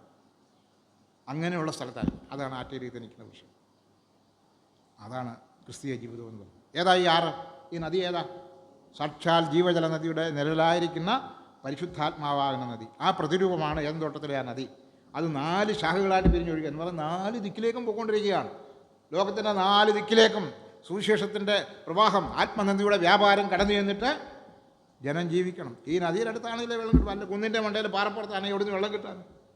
ഈ നദീ തീരത്തെ ജീവിതത്തിൻ്റെ പ്രത്യേകത ഏതാ? ആത്മനദിയുടെ തീരത്തുള്ള വൃക്ഷങ്ങളൊന്നും വാടത്തില്ല. അതൊക്കെ തക്ക സമയത്ത് ഫലം കായ്ക്കണം. നമ്മുടെ ജീവിതം ഫലകരമായി തീരണം. ദൈവം നമ്മളെക്കുറിച്ച് ആഗ്രഹിക്കുന്നത് അതാണ്. അങ്ങനെ ആയിത്തീരുവാനായിട്ട് നമുക്ക് നമ്മളെ തന്നെ കർത്താവിൻ്റെ സന്നിധിയിൽ സമർപ്പിക്കാം. അനേക സങ്കീർത്തന വാക്യങ്ങളിൽ ഇതിനോടനുബന്ധിച്ച് അനവധി കാര്യങ്ങളുണ്ട്. അത്രയും വിശദീകരിക്കാൻ സമയമില്ലാത്തതുകൊണ്ട് ഞാൻ പെട്ടെന്ന് നിർത്തട്ടെ, സമയമായി. ഓക്കെ, 2 കാര്യങ്ങൾ പറഞ്ഞ് പെട്ടെന്ന് അവസാനിപ്പിക്കാം. അപ്പോൾ ഈ തോട്ടം അവിടെ അതിന് വേണ്ട എല്ലാ സജ്ജീകരണങ്ങളും ദൈവം മനുഷ്യന് ചെയ്തു കൊടുത്തിട്ട് അവനോട് 2 കാര്യങ്ങൾ പറഞ്ഞു. എന്തൊക്കെയാണ് പറഞ്ഞ 2 കാര്യം? 2:15 വാക്യം. 1, തോട്ടത്തിൽ വേല ചെയ്യണം. 2, തോട്ടം കാക്കണം അല്ലെങ്കിൽ സൂക്ഷിക്കണം. വേല ചെയ്യുക എന്നുള്ളതിനെ ട്രസ്റ്റ് ചെയ്യുക, ഒരുക്കുക എന്നർത്ഥം. അവിടെ എല്ലാം ദൈവം ക്രമീകരിച്ച് കൊടുത്തിട്ടുണ്ട്. അപ്പോൾ അവിടെ ഒരു വേലയുണ്ട്. സഭയാകുന്ന തോട്ടത്തിലും വേലയുണ്ട്, വേലക്കാരും ഉണ്ട്, ഇല്ലയോ? സഭയാകുന്ന തോട്ടത്തിൽ എന്തുവാ വേല? അയ്യോ, സർവത്ര വേല. അതുകൊണ്ട് അവിടെ വേറെ വെള്ളം കിടക്കുന്നുണ്ട്, അതാരും ഒന്ന് തുറന്നു വിട്ടാൽ നല്ലതാണ്. ഇതൊക്കെ ഒന്ന് തൂത്ത് വാരണം, അതൊരു വേലയാണ്. ഓ, ഇതൊക്കെയാണോ വേല? ഇങ്ങനെയൊക്കെയുള്ള ഇതൊക്കെ അത് വേല. പിള്ളേരോ എല്ലാവരൊക്കെ ചെയ്യട്ടെ. ഇതെല്ലാം വേലയാണ് കേട്ടോ. നിങ്ങൾ എന്ത് ചെയ്താലും കർത്താവിന് എണ്ണവണ്ണം പ്രസംഗിക്കാൻ പറഞ്ഞെങ്കിൽ അത് കൊള്ളാം, അല്ലയോ? സഭകളെ തൂത്ത് വരാൻ പറഞ്ഞാലോ? അതൊന്നും പറ്റില്ല. അതിന് വലിയ ഗ്രേഡൊന്നുമില്ല, സ്റ്റാൻഡേർഡില്ലെന്ന് തോന്നുന്നു. ദൈവസഭയ്ക്കകത്തുള്ള ചെറുതും വലുതുമായ സകല കാര്യങ്ങളും ഒരേ മനോഭാവത്തോടെ ചെയ്യേണ്ടതാണ്. എന്ത് ചെയ്താലും കർത്താവിന് എണ്ണവണ്ണം ചെയ്യുവിനെന്നാണ് വചനം പറയുന്നത്. സഭയ്ക്കകത്ത് വേലയുണ്ട്. സഭാ പരിപാലകരെ ആക്കിയിട്ടുണ്ട്, ഉപദേഷ്ടക്കന്മാരെ ആക്കിയിട്ടുണ്ട്, സുവിശേഷകന്മാരെ ആക്കിയിട്ടുണ്ട്. ഇവർക്കെല്ലാം വ്യത്യസ്തമായ ശുശ്രൂഷയുണ്ട്. കൂടാതെ ഡീക്കന്മാർ, ശുശ്രൂഷകന്മാരുമുണ്ട്, ശുശ്രൂഷക്കാരത്തികളുമുണ്ട്. അപ്പോൾ ദൈവസഭ അവിടെ വേല ചെയ്യുക എന്നുള്ളത് സഭാംഗങ്ങളുടെ ഉത്തരവാദിത്വമാണ്. സഭയിലെ എല്ലാ അംഗങ്ങൾക്കും ദൈവസഭയോട് ബന്ധപ്പെട്ട വേലയുണ്ട്. ആ വേല വിശാലമാണ്. ഡു യുവർ ഡ്യൂട്ടി എന്നാണ് ഒറ്റ വാചകത്തിൽ അതിന് പറയാൻ പറ്റും. സഭയിൽ നമ്മുടെ വേലകൾ നമ്മൾ കൃത്യമായിട്ട് ചെയ്യുന്നുണ്ടോ? നമ്മുടെ വേല വെറുതെ വന്നിരുന്ന് കൊടുക്കുക എന്നുള്ളതാണ്, അല്ലയോ? പോരാ. ദൈവസഭയ്ക്ക് എന്തെല്ലാം ആവശ്യങ്ങളുണ്ടോ അതിലൊക്കെ നമ്മളും പങ്കാളികൾ ആകണം. ആരെങ്കിലും ചെയ്യട്ടെന്ന് വിചാരിക്കണം, ഞാൻ ചെയ്യാം എന്നുള്ള കാഴ്ചപ്പാട് വേണം. എനിക്കും പ്രതിഫലം കിട്ടണം എന്നുള്ള കാഴ്ചപ്പാടോടെ സഭയുടെ വിവിധ ആത്മീയവും ഭൗതികവുമായ ഓരോ ശുശ്രൂഷകളും വിശ്വാസികൾ ഏറ്റെടുക്കണം. തോട്ടത്തിൽ വേല ചെയ്യുക, അതിനെ ട്രഷ് ചെയ്ത് അതിനെ ഒരുക്കുക, അതിനെ മനോഹരമായി നിർത്തുക. അതായിരുന്നു ആദാമിൻ്റെയും ഹവ്വായുടെയും ഒന്നാമത്തെ ദൗത്യം എന്ന് പറയുന്നത്. നമ്മുടെ കർത്താവായ യേശു ഈ ഭൂമിയിലായിരുന്നു പറഞ്ഞത് എന്താ? യോഹന്നാന്റെ സുവിശേഷം 17:4 വായിക്കുന്നത്, എന്നെ അയച്ചവൻ്റെ വേല തികയ്ക്കുന്നതാണ് എൻ്റെ ആഹാരം. തിമോഥെയോസിൻ്റെ 2-ാം ലേഖനത്തിൻ്റെ 4-ാം അധ്യായത്തിൽ പൗലോസ് തൻ്റെ അനുഭവം പറയുന്നു. ഞാൻ എൻ്റെ വേല വിശ്വാസം കാത്തു, ഓട്ടം തികച്ചു, വേല പൂർത്തിയാക്കി. നമുക്കോ? നമ്മുടെ വിശ്വാസം കാത്തോ? വേല തികച്ചോ? ഓട്ടമെല്ലാം ഓടിയോ? അത് ഇടയ്ക്കൊക്കെ കിടന്നും നിന്നുമൊക്കെ സമയങ്ങളെ വന്നു. ഞാൻ വിശ്വാസം കാത്തു, ഓട്ടം തികച്ചു, വേല പൂർത്തിയാക്കി. കർത്താവ് പറഞ്ഞ് എന്നെ അയച്ചവൻ്റെ ഇഷ്ടം ചെയ്യുന്നതാണ് എൻ്റെ വേല. ദൈവസഭയാകുന്ന തോട്ടത്തിൽ വേലയുണ്ട്, വേലക്കാരുമുണ്ട്. കർത്താവ് ആക്കിയിരിക്കുന്നത് ഏത് സ്ഥലത്താണോ ആ സ്ഥാനത്ത് വിശ്വസ്തയോടെ നിന്നുകൊണ്ട് സഹോദരന്മാരും സഹോദരിമാരും തങ്ങളുടെ ദൗത്യങ്ങൾ നിറവേറ്റുവാനായിട്ട് വരുന്ന ദിവസങ്ങൾ തയ്യാറാകണം. ദൈവം നമ്മളെ അതിന് സഹായിക്കട്ടെ. സദൃശവാക്യം 31-ാം അധ്യായത്തിൻ്റെ 13-ാമത്തെ വാക്യത്തിൽ സാമർഥ്യമുള്ള ഒരു സ്ത്രീയെക്കുറിച്ച് പറയുന്നു. സഭയുടെ ഒരു ചിത്രമാണത്. അവളെക്കുറിച്ച് 13-ാം വാക്യത്തിലൊരു കാര്യമുണ്ട്. സഹോദരിമാരാരെങ്കിലും ഒന്ന് വായിക്കുക. സദൃശവാക്യങ്ങൾ 31:13. ഒരു പ്രത്യേക വാക്ക് ചൂണ്ടിക്കാണിക്കാൻ വേണ്ടിയാണ്.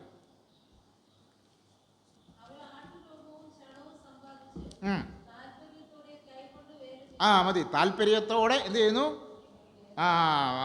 വാക്യൂം ക്ലീനർ വെച്ച് വേല ചെയ്തെന്നല്ല, കൈകൊണ്ട് വേല ചെയ്യുന്നു. യന്ത്രസഹായത്തോടെ അല്ല, സ്വന്തം കൈകൊണ്ട് അധ്വാനിക്കുന്നു. അപ്പോൾ താല്പര്യത്തോടെ ചെയ്യണം ചെയ്യുന്നതൊക്കെ. മടിയോടുകൂടെ അല്ല, ശല്യമായാലും ഒന്നും ആയിരിക്കുകയല്ല. പിന്നെ എങ്ങനെ വേണം? താല്പര്യത്തോടെ, സന്തോഷത്തോടെ, ഉത്സാഹത്തോടെ. സമാഗമന കൂടാരത്തിൻ്റെ നിർമ്മാണത്തിലും അത് കാണാം. സ്ത്രീകളും പുരുഷന്മാരും പ്രഭുക്കന്മാരും സാധാരണക്കാരും ഒക്കെ വേല ചെയ്യുന്നു. നമുക്ക് ഈ കൈകളൊക്കെ തന്നെ അധ്വാനിക്കാനാണ് കേട്ടോ, ചുമ്മാ ഇരിക്കാനൊന്നുമല്ല. അധ്വാനിക്കുകയാണെങ്കിൽ പ്രഷറിന് ഷുഗറുമൊക്കെ കുറേ അങ്ങ് പോകും. അത് കുറച്ചുള്ള എക്സസൈസൊക്കെ മതിയാവും. വേല ചെയ്യണം. ഏദൻ തോട്ടത്തിൽ വേല ചെയ്യാനാണ് ആദാമിനെ ഹവ്വയെയും ദൈവമാക്കിയത്. ദൈവസഭയിലെ വേലക്കാരായിട്ടാണ് ദൈവമക്കളാകുന്നത് നമ്മളെ സഭയിലേക്ക് കർത്താവ് കൊണ്ടുവരും. നമ്മളെന്തെങ്കിലും ചെയ്തിട്ടുണ്ടോ സഭയ്ക്ക് വേണ്ടി? എന്തോ ചെയ്തു? ആ ചോദ്യമോടെ നിൽക്കട്ടെ. ഈ ചോദ്യം വീണ്ടും നിങ്ങളുടെ ഹൃദയത്തിൽ മുഴങ്ങണം. വീട്ടിൽ തന്നെ ചിന്തിക്കണം. ഇത്രയും വർഷത്തെ ആത്മീയ ജീവിതത്തിൽ ഞാൻ എന്തൊക്കെ ചെയ്തു? എനിക്ക് എന്തൊക്കെ ചെയ്യാൻ കഴിയുമായിരുന്നു? പോയത് പോട്ടെ, ഇനി പറ്റാത്ത പറഞ്ഞ ഇനി നാളെയെങ്കിലും, ഇനിയുള്ള നാളുകളെങ്കിലും ഞാൻ ഇന്ന കാര്യങ്ങൾ സഭയ്ക്ക് വേണ്ടി ചെയ്യും, കർത്താവിന് വേണ്ടി ചെയ്യും, ദേശത്തിന് വേണ്ടി ചെയ്യും, ജനത്തിന് വേണ്ടി ചെയ്യും എന്നുള്ള തീരുമാനമെടുക്കണം. പറ്റുന്നത് എന്തോന്ന് വെച്ചാൽ ചെയ്തു. കുറച്ച് അങ്ങോട്ട് സ്റ്റാർട്ട് ചെയ്തു. കൃപ ദൈവം ധാരാളമായിട്ട് തരും. നേരത്തെ പറഞ്ഞ ആത്മാവിൻ്റെ വരങ്ങളും ഫലങ്ങളും നിങ്ങളിലൂടെ പ്രവഹിക്കുവാനിടയാകും. നിങ്ങളൊരു പുതിയ വ്യക്തിയാകും. നിങ്ങൾക്കൊരു രൂപാന്തരം ഉണ്ടാകും. നിങ്ങളിലൂടെ ദേശം അനുഗ്രഹിക്കപ്പെടും, ജനം അനുഗ്രഹിക്കപ്പെടും, സഭ അനുഗ്രഹിക്കപ്പെടും. നമ്മുടെ സഭയുടെ അവസ്ഥയൊക്കെ മാറും. നമ്മൾ തയ്യാറായാൽ ദൈവം അത്ഭുതങ്ങളെ പ്രവർത്തിക്കും. ആത്മാക്കളെ ദൈവം നൽകും. ഇരിപ്പിടങ്ങൾ തികയാതെ വരും. പുതിയ കെട്ടിടം പണിയേണ്ടതായിട്ട് വരും. ദൈവം ഉണർവഹിക്കും. ദൈവഹിതപ്രകാരം സമർപ്പിക്കപ്പെട്ട വിശ്വാസം. രണ്ടാമത്തെ കാര്യം കൂടെ പറഞ്ഞ് അവസാനിപ്പിക്കാം. തോട്ടത്തിൽ എന്ത് ചെയ്യണം? ഒന്നാമത് വേല ചെയ്യണം, രണ്ടാമത് സൂക്ഷിക്കണം. ആരുടെ കയ്യിൽ നിന്നാണ് സൂക്ഷിക്കേണ്ടത്? അവിടെ വേറെ വല്ലവരും ഉണ്ടോ മനുഷ്യന്മാർ? ആകെ ഈ 2 പേരേ ഉള്ളൂ. പിന്നെന്തിനാണ് സൂക്ഷിക്കണമെന്ന് പറഞ്ഞ്? സൂക്ഷിപ്പ് ആവശ്യമുണ്ട്. വേറെ ശത്രുവുണ്ട് പുറത്ത്, തോട്ടത്തിൻ്റെ പുറത്ത്. ആരാ? ഹവ്വായെ പരീക്ഷിച്ച അതേ കക്ഷി അല്ലേ? സത്താൻ. ദൈവസഭയ്ക്കെതിരെ പാതാള ഗോപുരങ്ങൾ അന്നുമുണ്ട് ഇന്നുമുണ്ട്. കർത്താവ് പറഞ്ഞു പാതാള ഗോപുരങ്ങൾ ജയിക്കത്തില്ലെന്ന് പറഞ്ഞുകൊണ്ട് പോരാട്ടമില്ലെന്നല്ല. എഫെസ്യ ലേഖനത്തിൽ വ്യക്തമായിട്ട് പറഞ്ഞു നമുക്ക് പോരാട്ടമുണ്ട്. ആരോടാ? സഭയിലെ കൂട്ടുസൗകര്യങ്ങളോടാണ്. ഇന്ന് ചിലർ അങ്ങനെ പോരാടുന്നത്. അങ്ങനല്ല, ജഡരക്തങ്ങളോടല്ല എന്ന് പറഞ്ഞാൽ മനുഷ്യനോടല്ല. മനുഷ്യരല്ലാത്ത അദൃശ്യരായ ആത്മജീവികളാകുന്ന പൈശാചിക ഗണങ്ങളോട്, പിശാചിനോടും അവൻ്റെ ദൂതന്മാരോടും നമുക്ക് പോരാട്ടമുണ്ട്. ആ പോരാട്ടത്തിൽ ജയിക്കണമെങ്കിൽ എന്ത് വേണം? നമ്മുടെ ഭൗതികമായ ട്രെയിനിങ്ങും എക്സസൈസും കരാട്ടയും കുസ്തിയും ഒന്നും പോരാ. അതുകൊണ്ടൊന്നും പണി നടക്കുകയില്ല. കരാട്ടയൊക്കെ അറിയാം, പക്ഷേ കരാട്ടയൊക്കെ തന്നെ പ്രയോഗിക്കാനുള്ള ചാൻസ് കിട്ടിയിട്ട് വേണം. അടവുകൾ 18 കയ്യിലുണ്ട്, പക്ഷേ അതൊന്നും പ്രയോഗിക്കാൻ പറ്റില്ല. നിലം തൊട്ടിട്ട് വേണ്ട അടവൊന്നും എടുക്കാൻ. ചവിട്ടി തിരിഞ്ഞൊക്കെ ഒന്ന് വരാം, അതിനൊന്നും ഇടം കിട്ടത്തില്ല. പിശാചിനോട് എതിർത്ത് നിൽപ്പീൻ, അവൻ നിങ്ങളെ വിട്ട് ഓടിപ്പോകും. നമുക്കൊരു ശത്രുവുണ്ട്, നമുക്ക് പോരാട്ടമുണ്ട്. ക്രിസ്തീയ ജീവിതം പോരാട്ട ജീവിതമാണ്. പോരാടാൻ തയ്യാറായിട്ട് മുന്നോട്ട് വരണം. 2 വഴിയേ ഉള്ളൂ. ഒന്നുകിൽ പോരാടി ജയിക്കുക, അല്ലെങ്കിൽ നിരുപാധികം തോക്കുക, പരാജയപ്പെടുക. ജയവും തോൽവിയില്ലാതെ ഇടയ്ക്ക് മൂന്നാമതൊരു പോയിൻ്റ് ഇല്ല. ജയിക്കുന്നവരുടെ കൂട്ടത്തിൽ വരാനാണോ തോക്കുന്നവരുടെ കൂട്ടത്തിൽ നിൽക്കാനാണോ നിങ്ങൾക്ക് താല്പര്യം? ജയാളികളാകണമെന്നാണ് ദൈവം നിങ്ങളെക്കുറിച്ച് ആഗ്രഹിക്കുന്നത്. നമ്മളെ ഓരോരുത്തരെയും കുറിച്ച് ആഗ്രഹിക്കണം. ജയാളികളാകണമെങ്കിൽ എന്ത് ചെയ്യണം? പോരാടണം. 7 സഭകളോടും കർത്താവ് പറയുന്നുണ്ട് വെളിപ്പാട് പുസ്തകം. ജയിക്കുന്നവന് ഞാൻ ഇന്ന പോലൊക്കെ ചെയ്യും. തോക്കുന്നവന് എന്തെങ്കിലും കൊടുക്കാമെന്ന് പറഞ്ഞിട്ടുണ്ടോ? ഞങ്ങൾ 10 കൊല്ലമായിട്ട് തോറ്റ് കിടക്കുക കർത്താവ്, എന്തെങ്കിലും ഒന്ന് തരണേന്ന് പറഞ്ഞാൽ കിട്ടാൻ വല്ല വകുപ്പുണ്ടോ? ജയാളികൾക്ക് മാത്രമേ ഉള്ളൂ. ജയിക്കുന്നവന് ഞാൻ ഇന്ന പ്രതിഫലങ്ങൾ നൽകുമെന്ന് 7 സഭകളോടും പറയുന്നുണ്ട്. ആ ജയാളികളുടെ കൂട്ടത്തിൽ നിങ്ങളിൽ ഒരാളും ഉണ്ടാകണം. നമ്മൾ ഓരോരുത്തരും ഉണ്ടാകണം. ദൈവം നമ്മളെക്കുറിച്ച് ആഗ്രഹിക്കുന്ന കാര്യമാണ്. അതിനായിട്ട് നമുക്ക് ഒരുങ്ങാം, ശ്രമിക്കാം. ആ തോട്ടത്തെ കാവൽ ചെയ്യുക, തോട്ടത്തിൽ വേല ചെയ്യുക. 2 ഉത്തരവാദിത്തങ്ങൾ സഭയിൽ. ഈ 2 ഉത്തരവാദിത്തങ്ങൾ ഓരോ വിശ്വാസികളും. നമ്മൾ സഭയുടെ കാവൽക്കാരായിരിക്കണം. അന്നോ അത് വാതിലും തുറന്നിട്ട് ആരും കയറി ഇറങ്ങിപ്പോട്ട് വെള്ളം എടുത്തുകൊണ്ട് പോട്ടെന്ന് വിചാരിക്കാം. സമാഗമന കൂടാരത്തിൻ്റെ നേരെ നിൽക്കുന്ന 48 പലകകളുണ്ട്. അതാണ് അതിൻ്റെ ഉള്ളിലുള്ള വിലയേറിയ വിശുദ്ധോപകരണങ്ങളുടെ സംരക്ഷണത്തിന് കാരണം. അതെല്ലാം സ്വർണ്ണമൊക്കെയാണ്, വില കൂടിയ സാധനങ്ങളാണ്. കള്ളന്മാരും മോട്ടാക്കളും അടിച്ചുകൊണ്ട് പോകാതിരിക്കാൻ ചുറ്റും 48 പലക കൊണ്ടാണ് അതിൻ്റെ വാൾ നിർമ്മിച്ചിരിക്കുന്നത്. പ്രത്യേകിച്ച് പുരോഹിതന്മാരുടെ കാവൽ വേറെയുമുണ്ട്. വിശ്വാസികളാകുന്ന ആ പലകകൾ നേരെ നിന്നെങ്കിലേ ഈ അകത്തുള്ള കാര്യങ്ങളൊക്കെ പൊടിയടിക്കാതെയും കള്ളം കയറാതെയൊക്കെ സുരക്ഷിതരായിക്കോളൂ. ദൈവമക്കൾ വിശ്വാസത്തിൽ നേരെ നിൽക്കണം, ഉപദേശത്തിന് വേണ്ടി നിൽക്കണം, സത്യത്തിന് വേണ്ടി നിൽക്കണം, ദൈവത്തോട് ചേർന്ന് നിൽക്കണം. എങ്കിലേ ദൈവസഭകൾ അനുഗ്രഹിക്കപ്പെടുകയും വളരുകയുള്ളൂ. ചാഞ്ഞും ചരിഞ്ഞും ഒക്കെ നിന്നാൽ പല തകരാറുകളുണ്ടാകും. അതാണ് ഇന്ന് സംഭവിച്ചിരിക്കുന്നത്. ഇതിനൊക്കെ ഒരു മാറ്റം ഉണ്ടാകുവാൻ നമുക്കിടയാകണം. നമ്മുടെ ജീവിതം കൊണ്ടും ശുശ്രൂഷ കൊണ്ടും അങ്ങനെയാണ് സംഭവിക്കണം. ഇങ്ങനെയൊക്കെയാണെങ്കിൽ ഈ മനോഹരമായ തോട്ടത്തിൽ മനുഷ്യൻ കൽപ്പന ലംഘിച്ചു, പാപം ചെയ്തു, ദൈവം പുറത്താക്കുകയും ചെയ്തു. ഇല്ലയോ? സഭയിലും അങ്ങനെ തന്നെയാണ്. ശിക്ഷണ നടപടിയുണ്ട്. കൊരിന്തിലെ ദുഷ്ടനെക്കുറിച്ച് എന്താ കർത്താവ് പറഞ്ഞത്? അല്ല, അപ്പോസ്തലൻ പറഞ്ഞു അവനെ പുറത്താക്കിയേക്കാനാണ്. നമ്മുടെ സ്വന്തക്കാരനാണ്ട് ഇരുന്നോട്ടെന്നാണ് പറഞ്ഞത്. നമുക്ക് വേണ്ടപ്പെട്ട ആളാണ്, കൂട്ടായ്മയൊക്കെ തരുന്നത്, അതുകൊണ്ടൊന്നും ആക്ഷൻ ഒന്നും എടുക്കണ്ടെന്നാണ് പറഞ്ഞത്. അല്ല, പാപം ചെയ്താൽ ശിക്ഷണമുണ്ട്. പുറത്താക്കാൻ പറഞ്ഞു, പുറത്താക്കി. അനുദപിച്ച് മടങ്ങി വന്നപ്പോഴോ തിരിച്ചു സ്വീകരിക്കാനും പറഞ്ഞു. ഒരു വാചകം കൂടെ പറഞ്ഞ് അവസാനിപ്പിക്കാം. ദൈവം തോട്ടത്തിൽ വന്നെന്ന് പറഞ്ഞാൽ 3-ാം അധ്യായം 8-ാം വാക്യം ആരംഭിക്കുന്നു. ദൈവം തോട്ടത്തിലേക്ക് വന്നു. അത് നമ്മുടെ കർത്താവിൻ്റെ 2-ാം വരവിൻ്റെയും ചിത്രമാണ്. എപ്പോൾ വരും? എന്നാ കർത്താവ് വരുന്നേ? ദിവസമൊന്നും പറഞ്ഞില്ല. നനയാത്ത നാഴികയിൽ മനുഷ്യപുത്രൻ വരും, നിങ്ങളും ഒരുങ്ങിയിരിക്കും. എന്തിനാണ് വരുന്നത്? തോട്ടത്തിലേക്ക് എന്തിനാ ദൈവം വന്നേ? പാപം ചെയ്ത് ദൈവവേശ നഷ്ടപ്പെട്ടു പോയ മനുഷ്യനെ ദൈവത്തോട് രമ്യപ്പെടുത്തുന്ന വീണ്ടെടുക്കേണ്ട ആ കാര്യങ്ങളെക്കുറിച്ച് പറഞ്ഞു കൊടുക്കാൻ അവന് വേണ്ടി ഒരു തോലുടുപ്പുണ്ടാക്കി കൊടുത്ത് അവന് രക്ഷാമാർഗത്തിൻ്റെ വഴി പറഞ്ഞു കൊടുത്ത് ദൈവത്തോട് അടുത്തു വരാനുള്ള മാർഗം കാണിച്ചു കൊടുക്കാൻ കർത്താവ് ഒരിക്കൽ വന്നത് നമ്മുടെ പാപങ്ങളുടെ പരിഹാരത്തിന് വേണ്ടി ക്രൂശിൽ മരിക്കാനാണ്. എബ്രായർ 9:27 എന്താ പറയുന്നത്? ഒരിക്കൽ മരിക്കുകയും പിന്നെ ന്യായവിധിയും മനുഷ്യർക്ക് നിയമിച്ചുകൊണ്ട് ക്രിസ്തുവും അങ്ങനെ തന്നെ അനേകരുടെ പാപങ്ങൾക്ക് വേണ്ടി അർപ്പിക്കപ്പെട്ടു എന്ന് വായിക്കുന്നു. അടുത്ത വാക്യം 9:28 എബ്രായർ. അവിടെ എന്താ പറയുന്നത്? ഇനി തനിക്കായി കാത്തു നിൽക്കുന്നവരെ രക്ഷയ്ക്കായി അവൻ പാപം കൂടാതെ രണ്ടാമത് പ്രത്യക്ഷനാകും. ആ തോട്ടത്തിലേക്ക് ദൈവം വീണ്ടും ഇറങ്ങി വന്നു. ഇതിനു മുമ്പ് എത്രയോ പ്രാവശ്യം തോട്ടത്തിൽ വന്നു മനുഷ്യനോട് നിത്യസംസർഗം ഉണ്ടായിരുന്നു. എന്നാൽ പാപം ചെയ്ത അന്ന് അത് ബ്രേക്കായി. പിന്നീട് ദൈവം വരുന്നത് വെയിലാറിയപ്പോഴാണ്. യുഗാവസാനത്തിൽ കർത്താവിൻ്റെ രണ്ടാമത്തെ വരവ് നടക്കും. അന്ന് വീണ്ടെടുക്കപ്പെട്ടവർ തേജസ് പ്രാപിച്ച് കർത്താവിനോട് ശിഷ്യന്മാർ രൂപാന്തരപ്പെടും, കർത്താവിൻ്റെ സന്നിധിയിലേക്ക് ചേർക്കപ്പെടും. കർത്താവിൻ്റെ വരവിന് വേണ്ടി നമുക്ക് ഉണരാം. ദൈവം നമ്മെ സഹായിക്കട്ടെ. ദൈവം നാം വാഴ്ത്തപ്പെടും.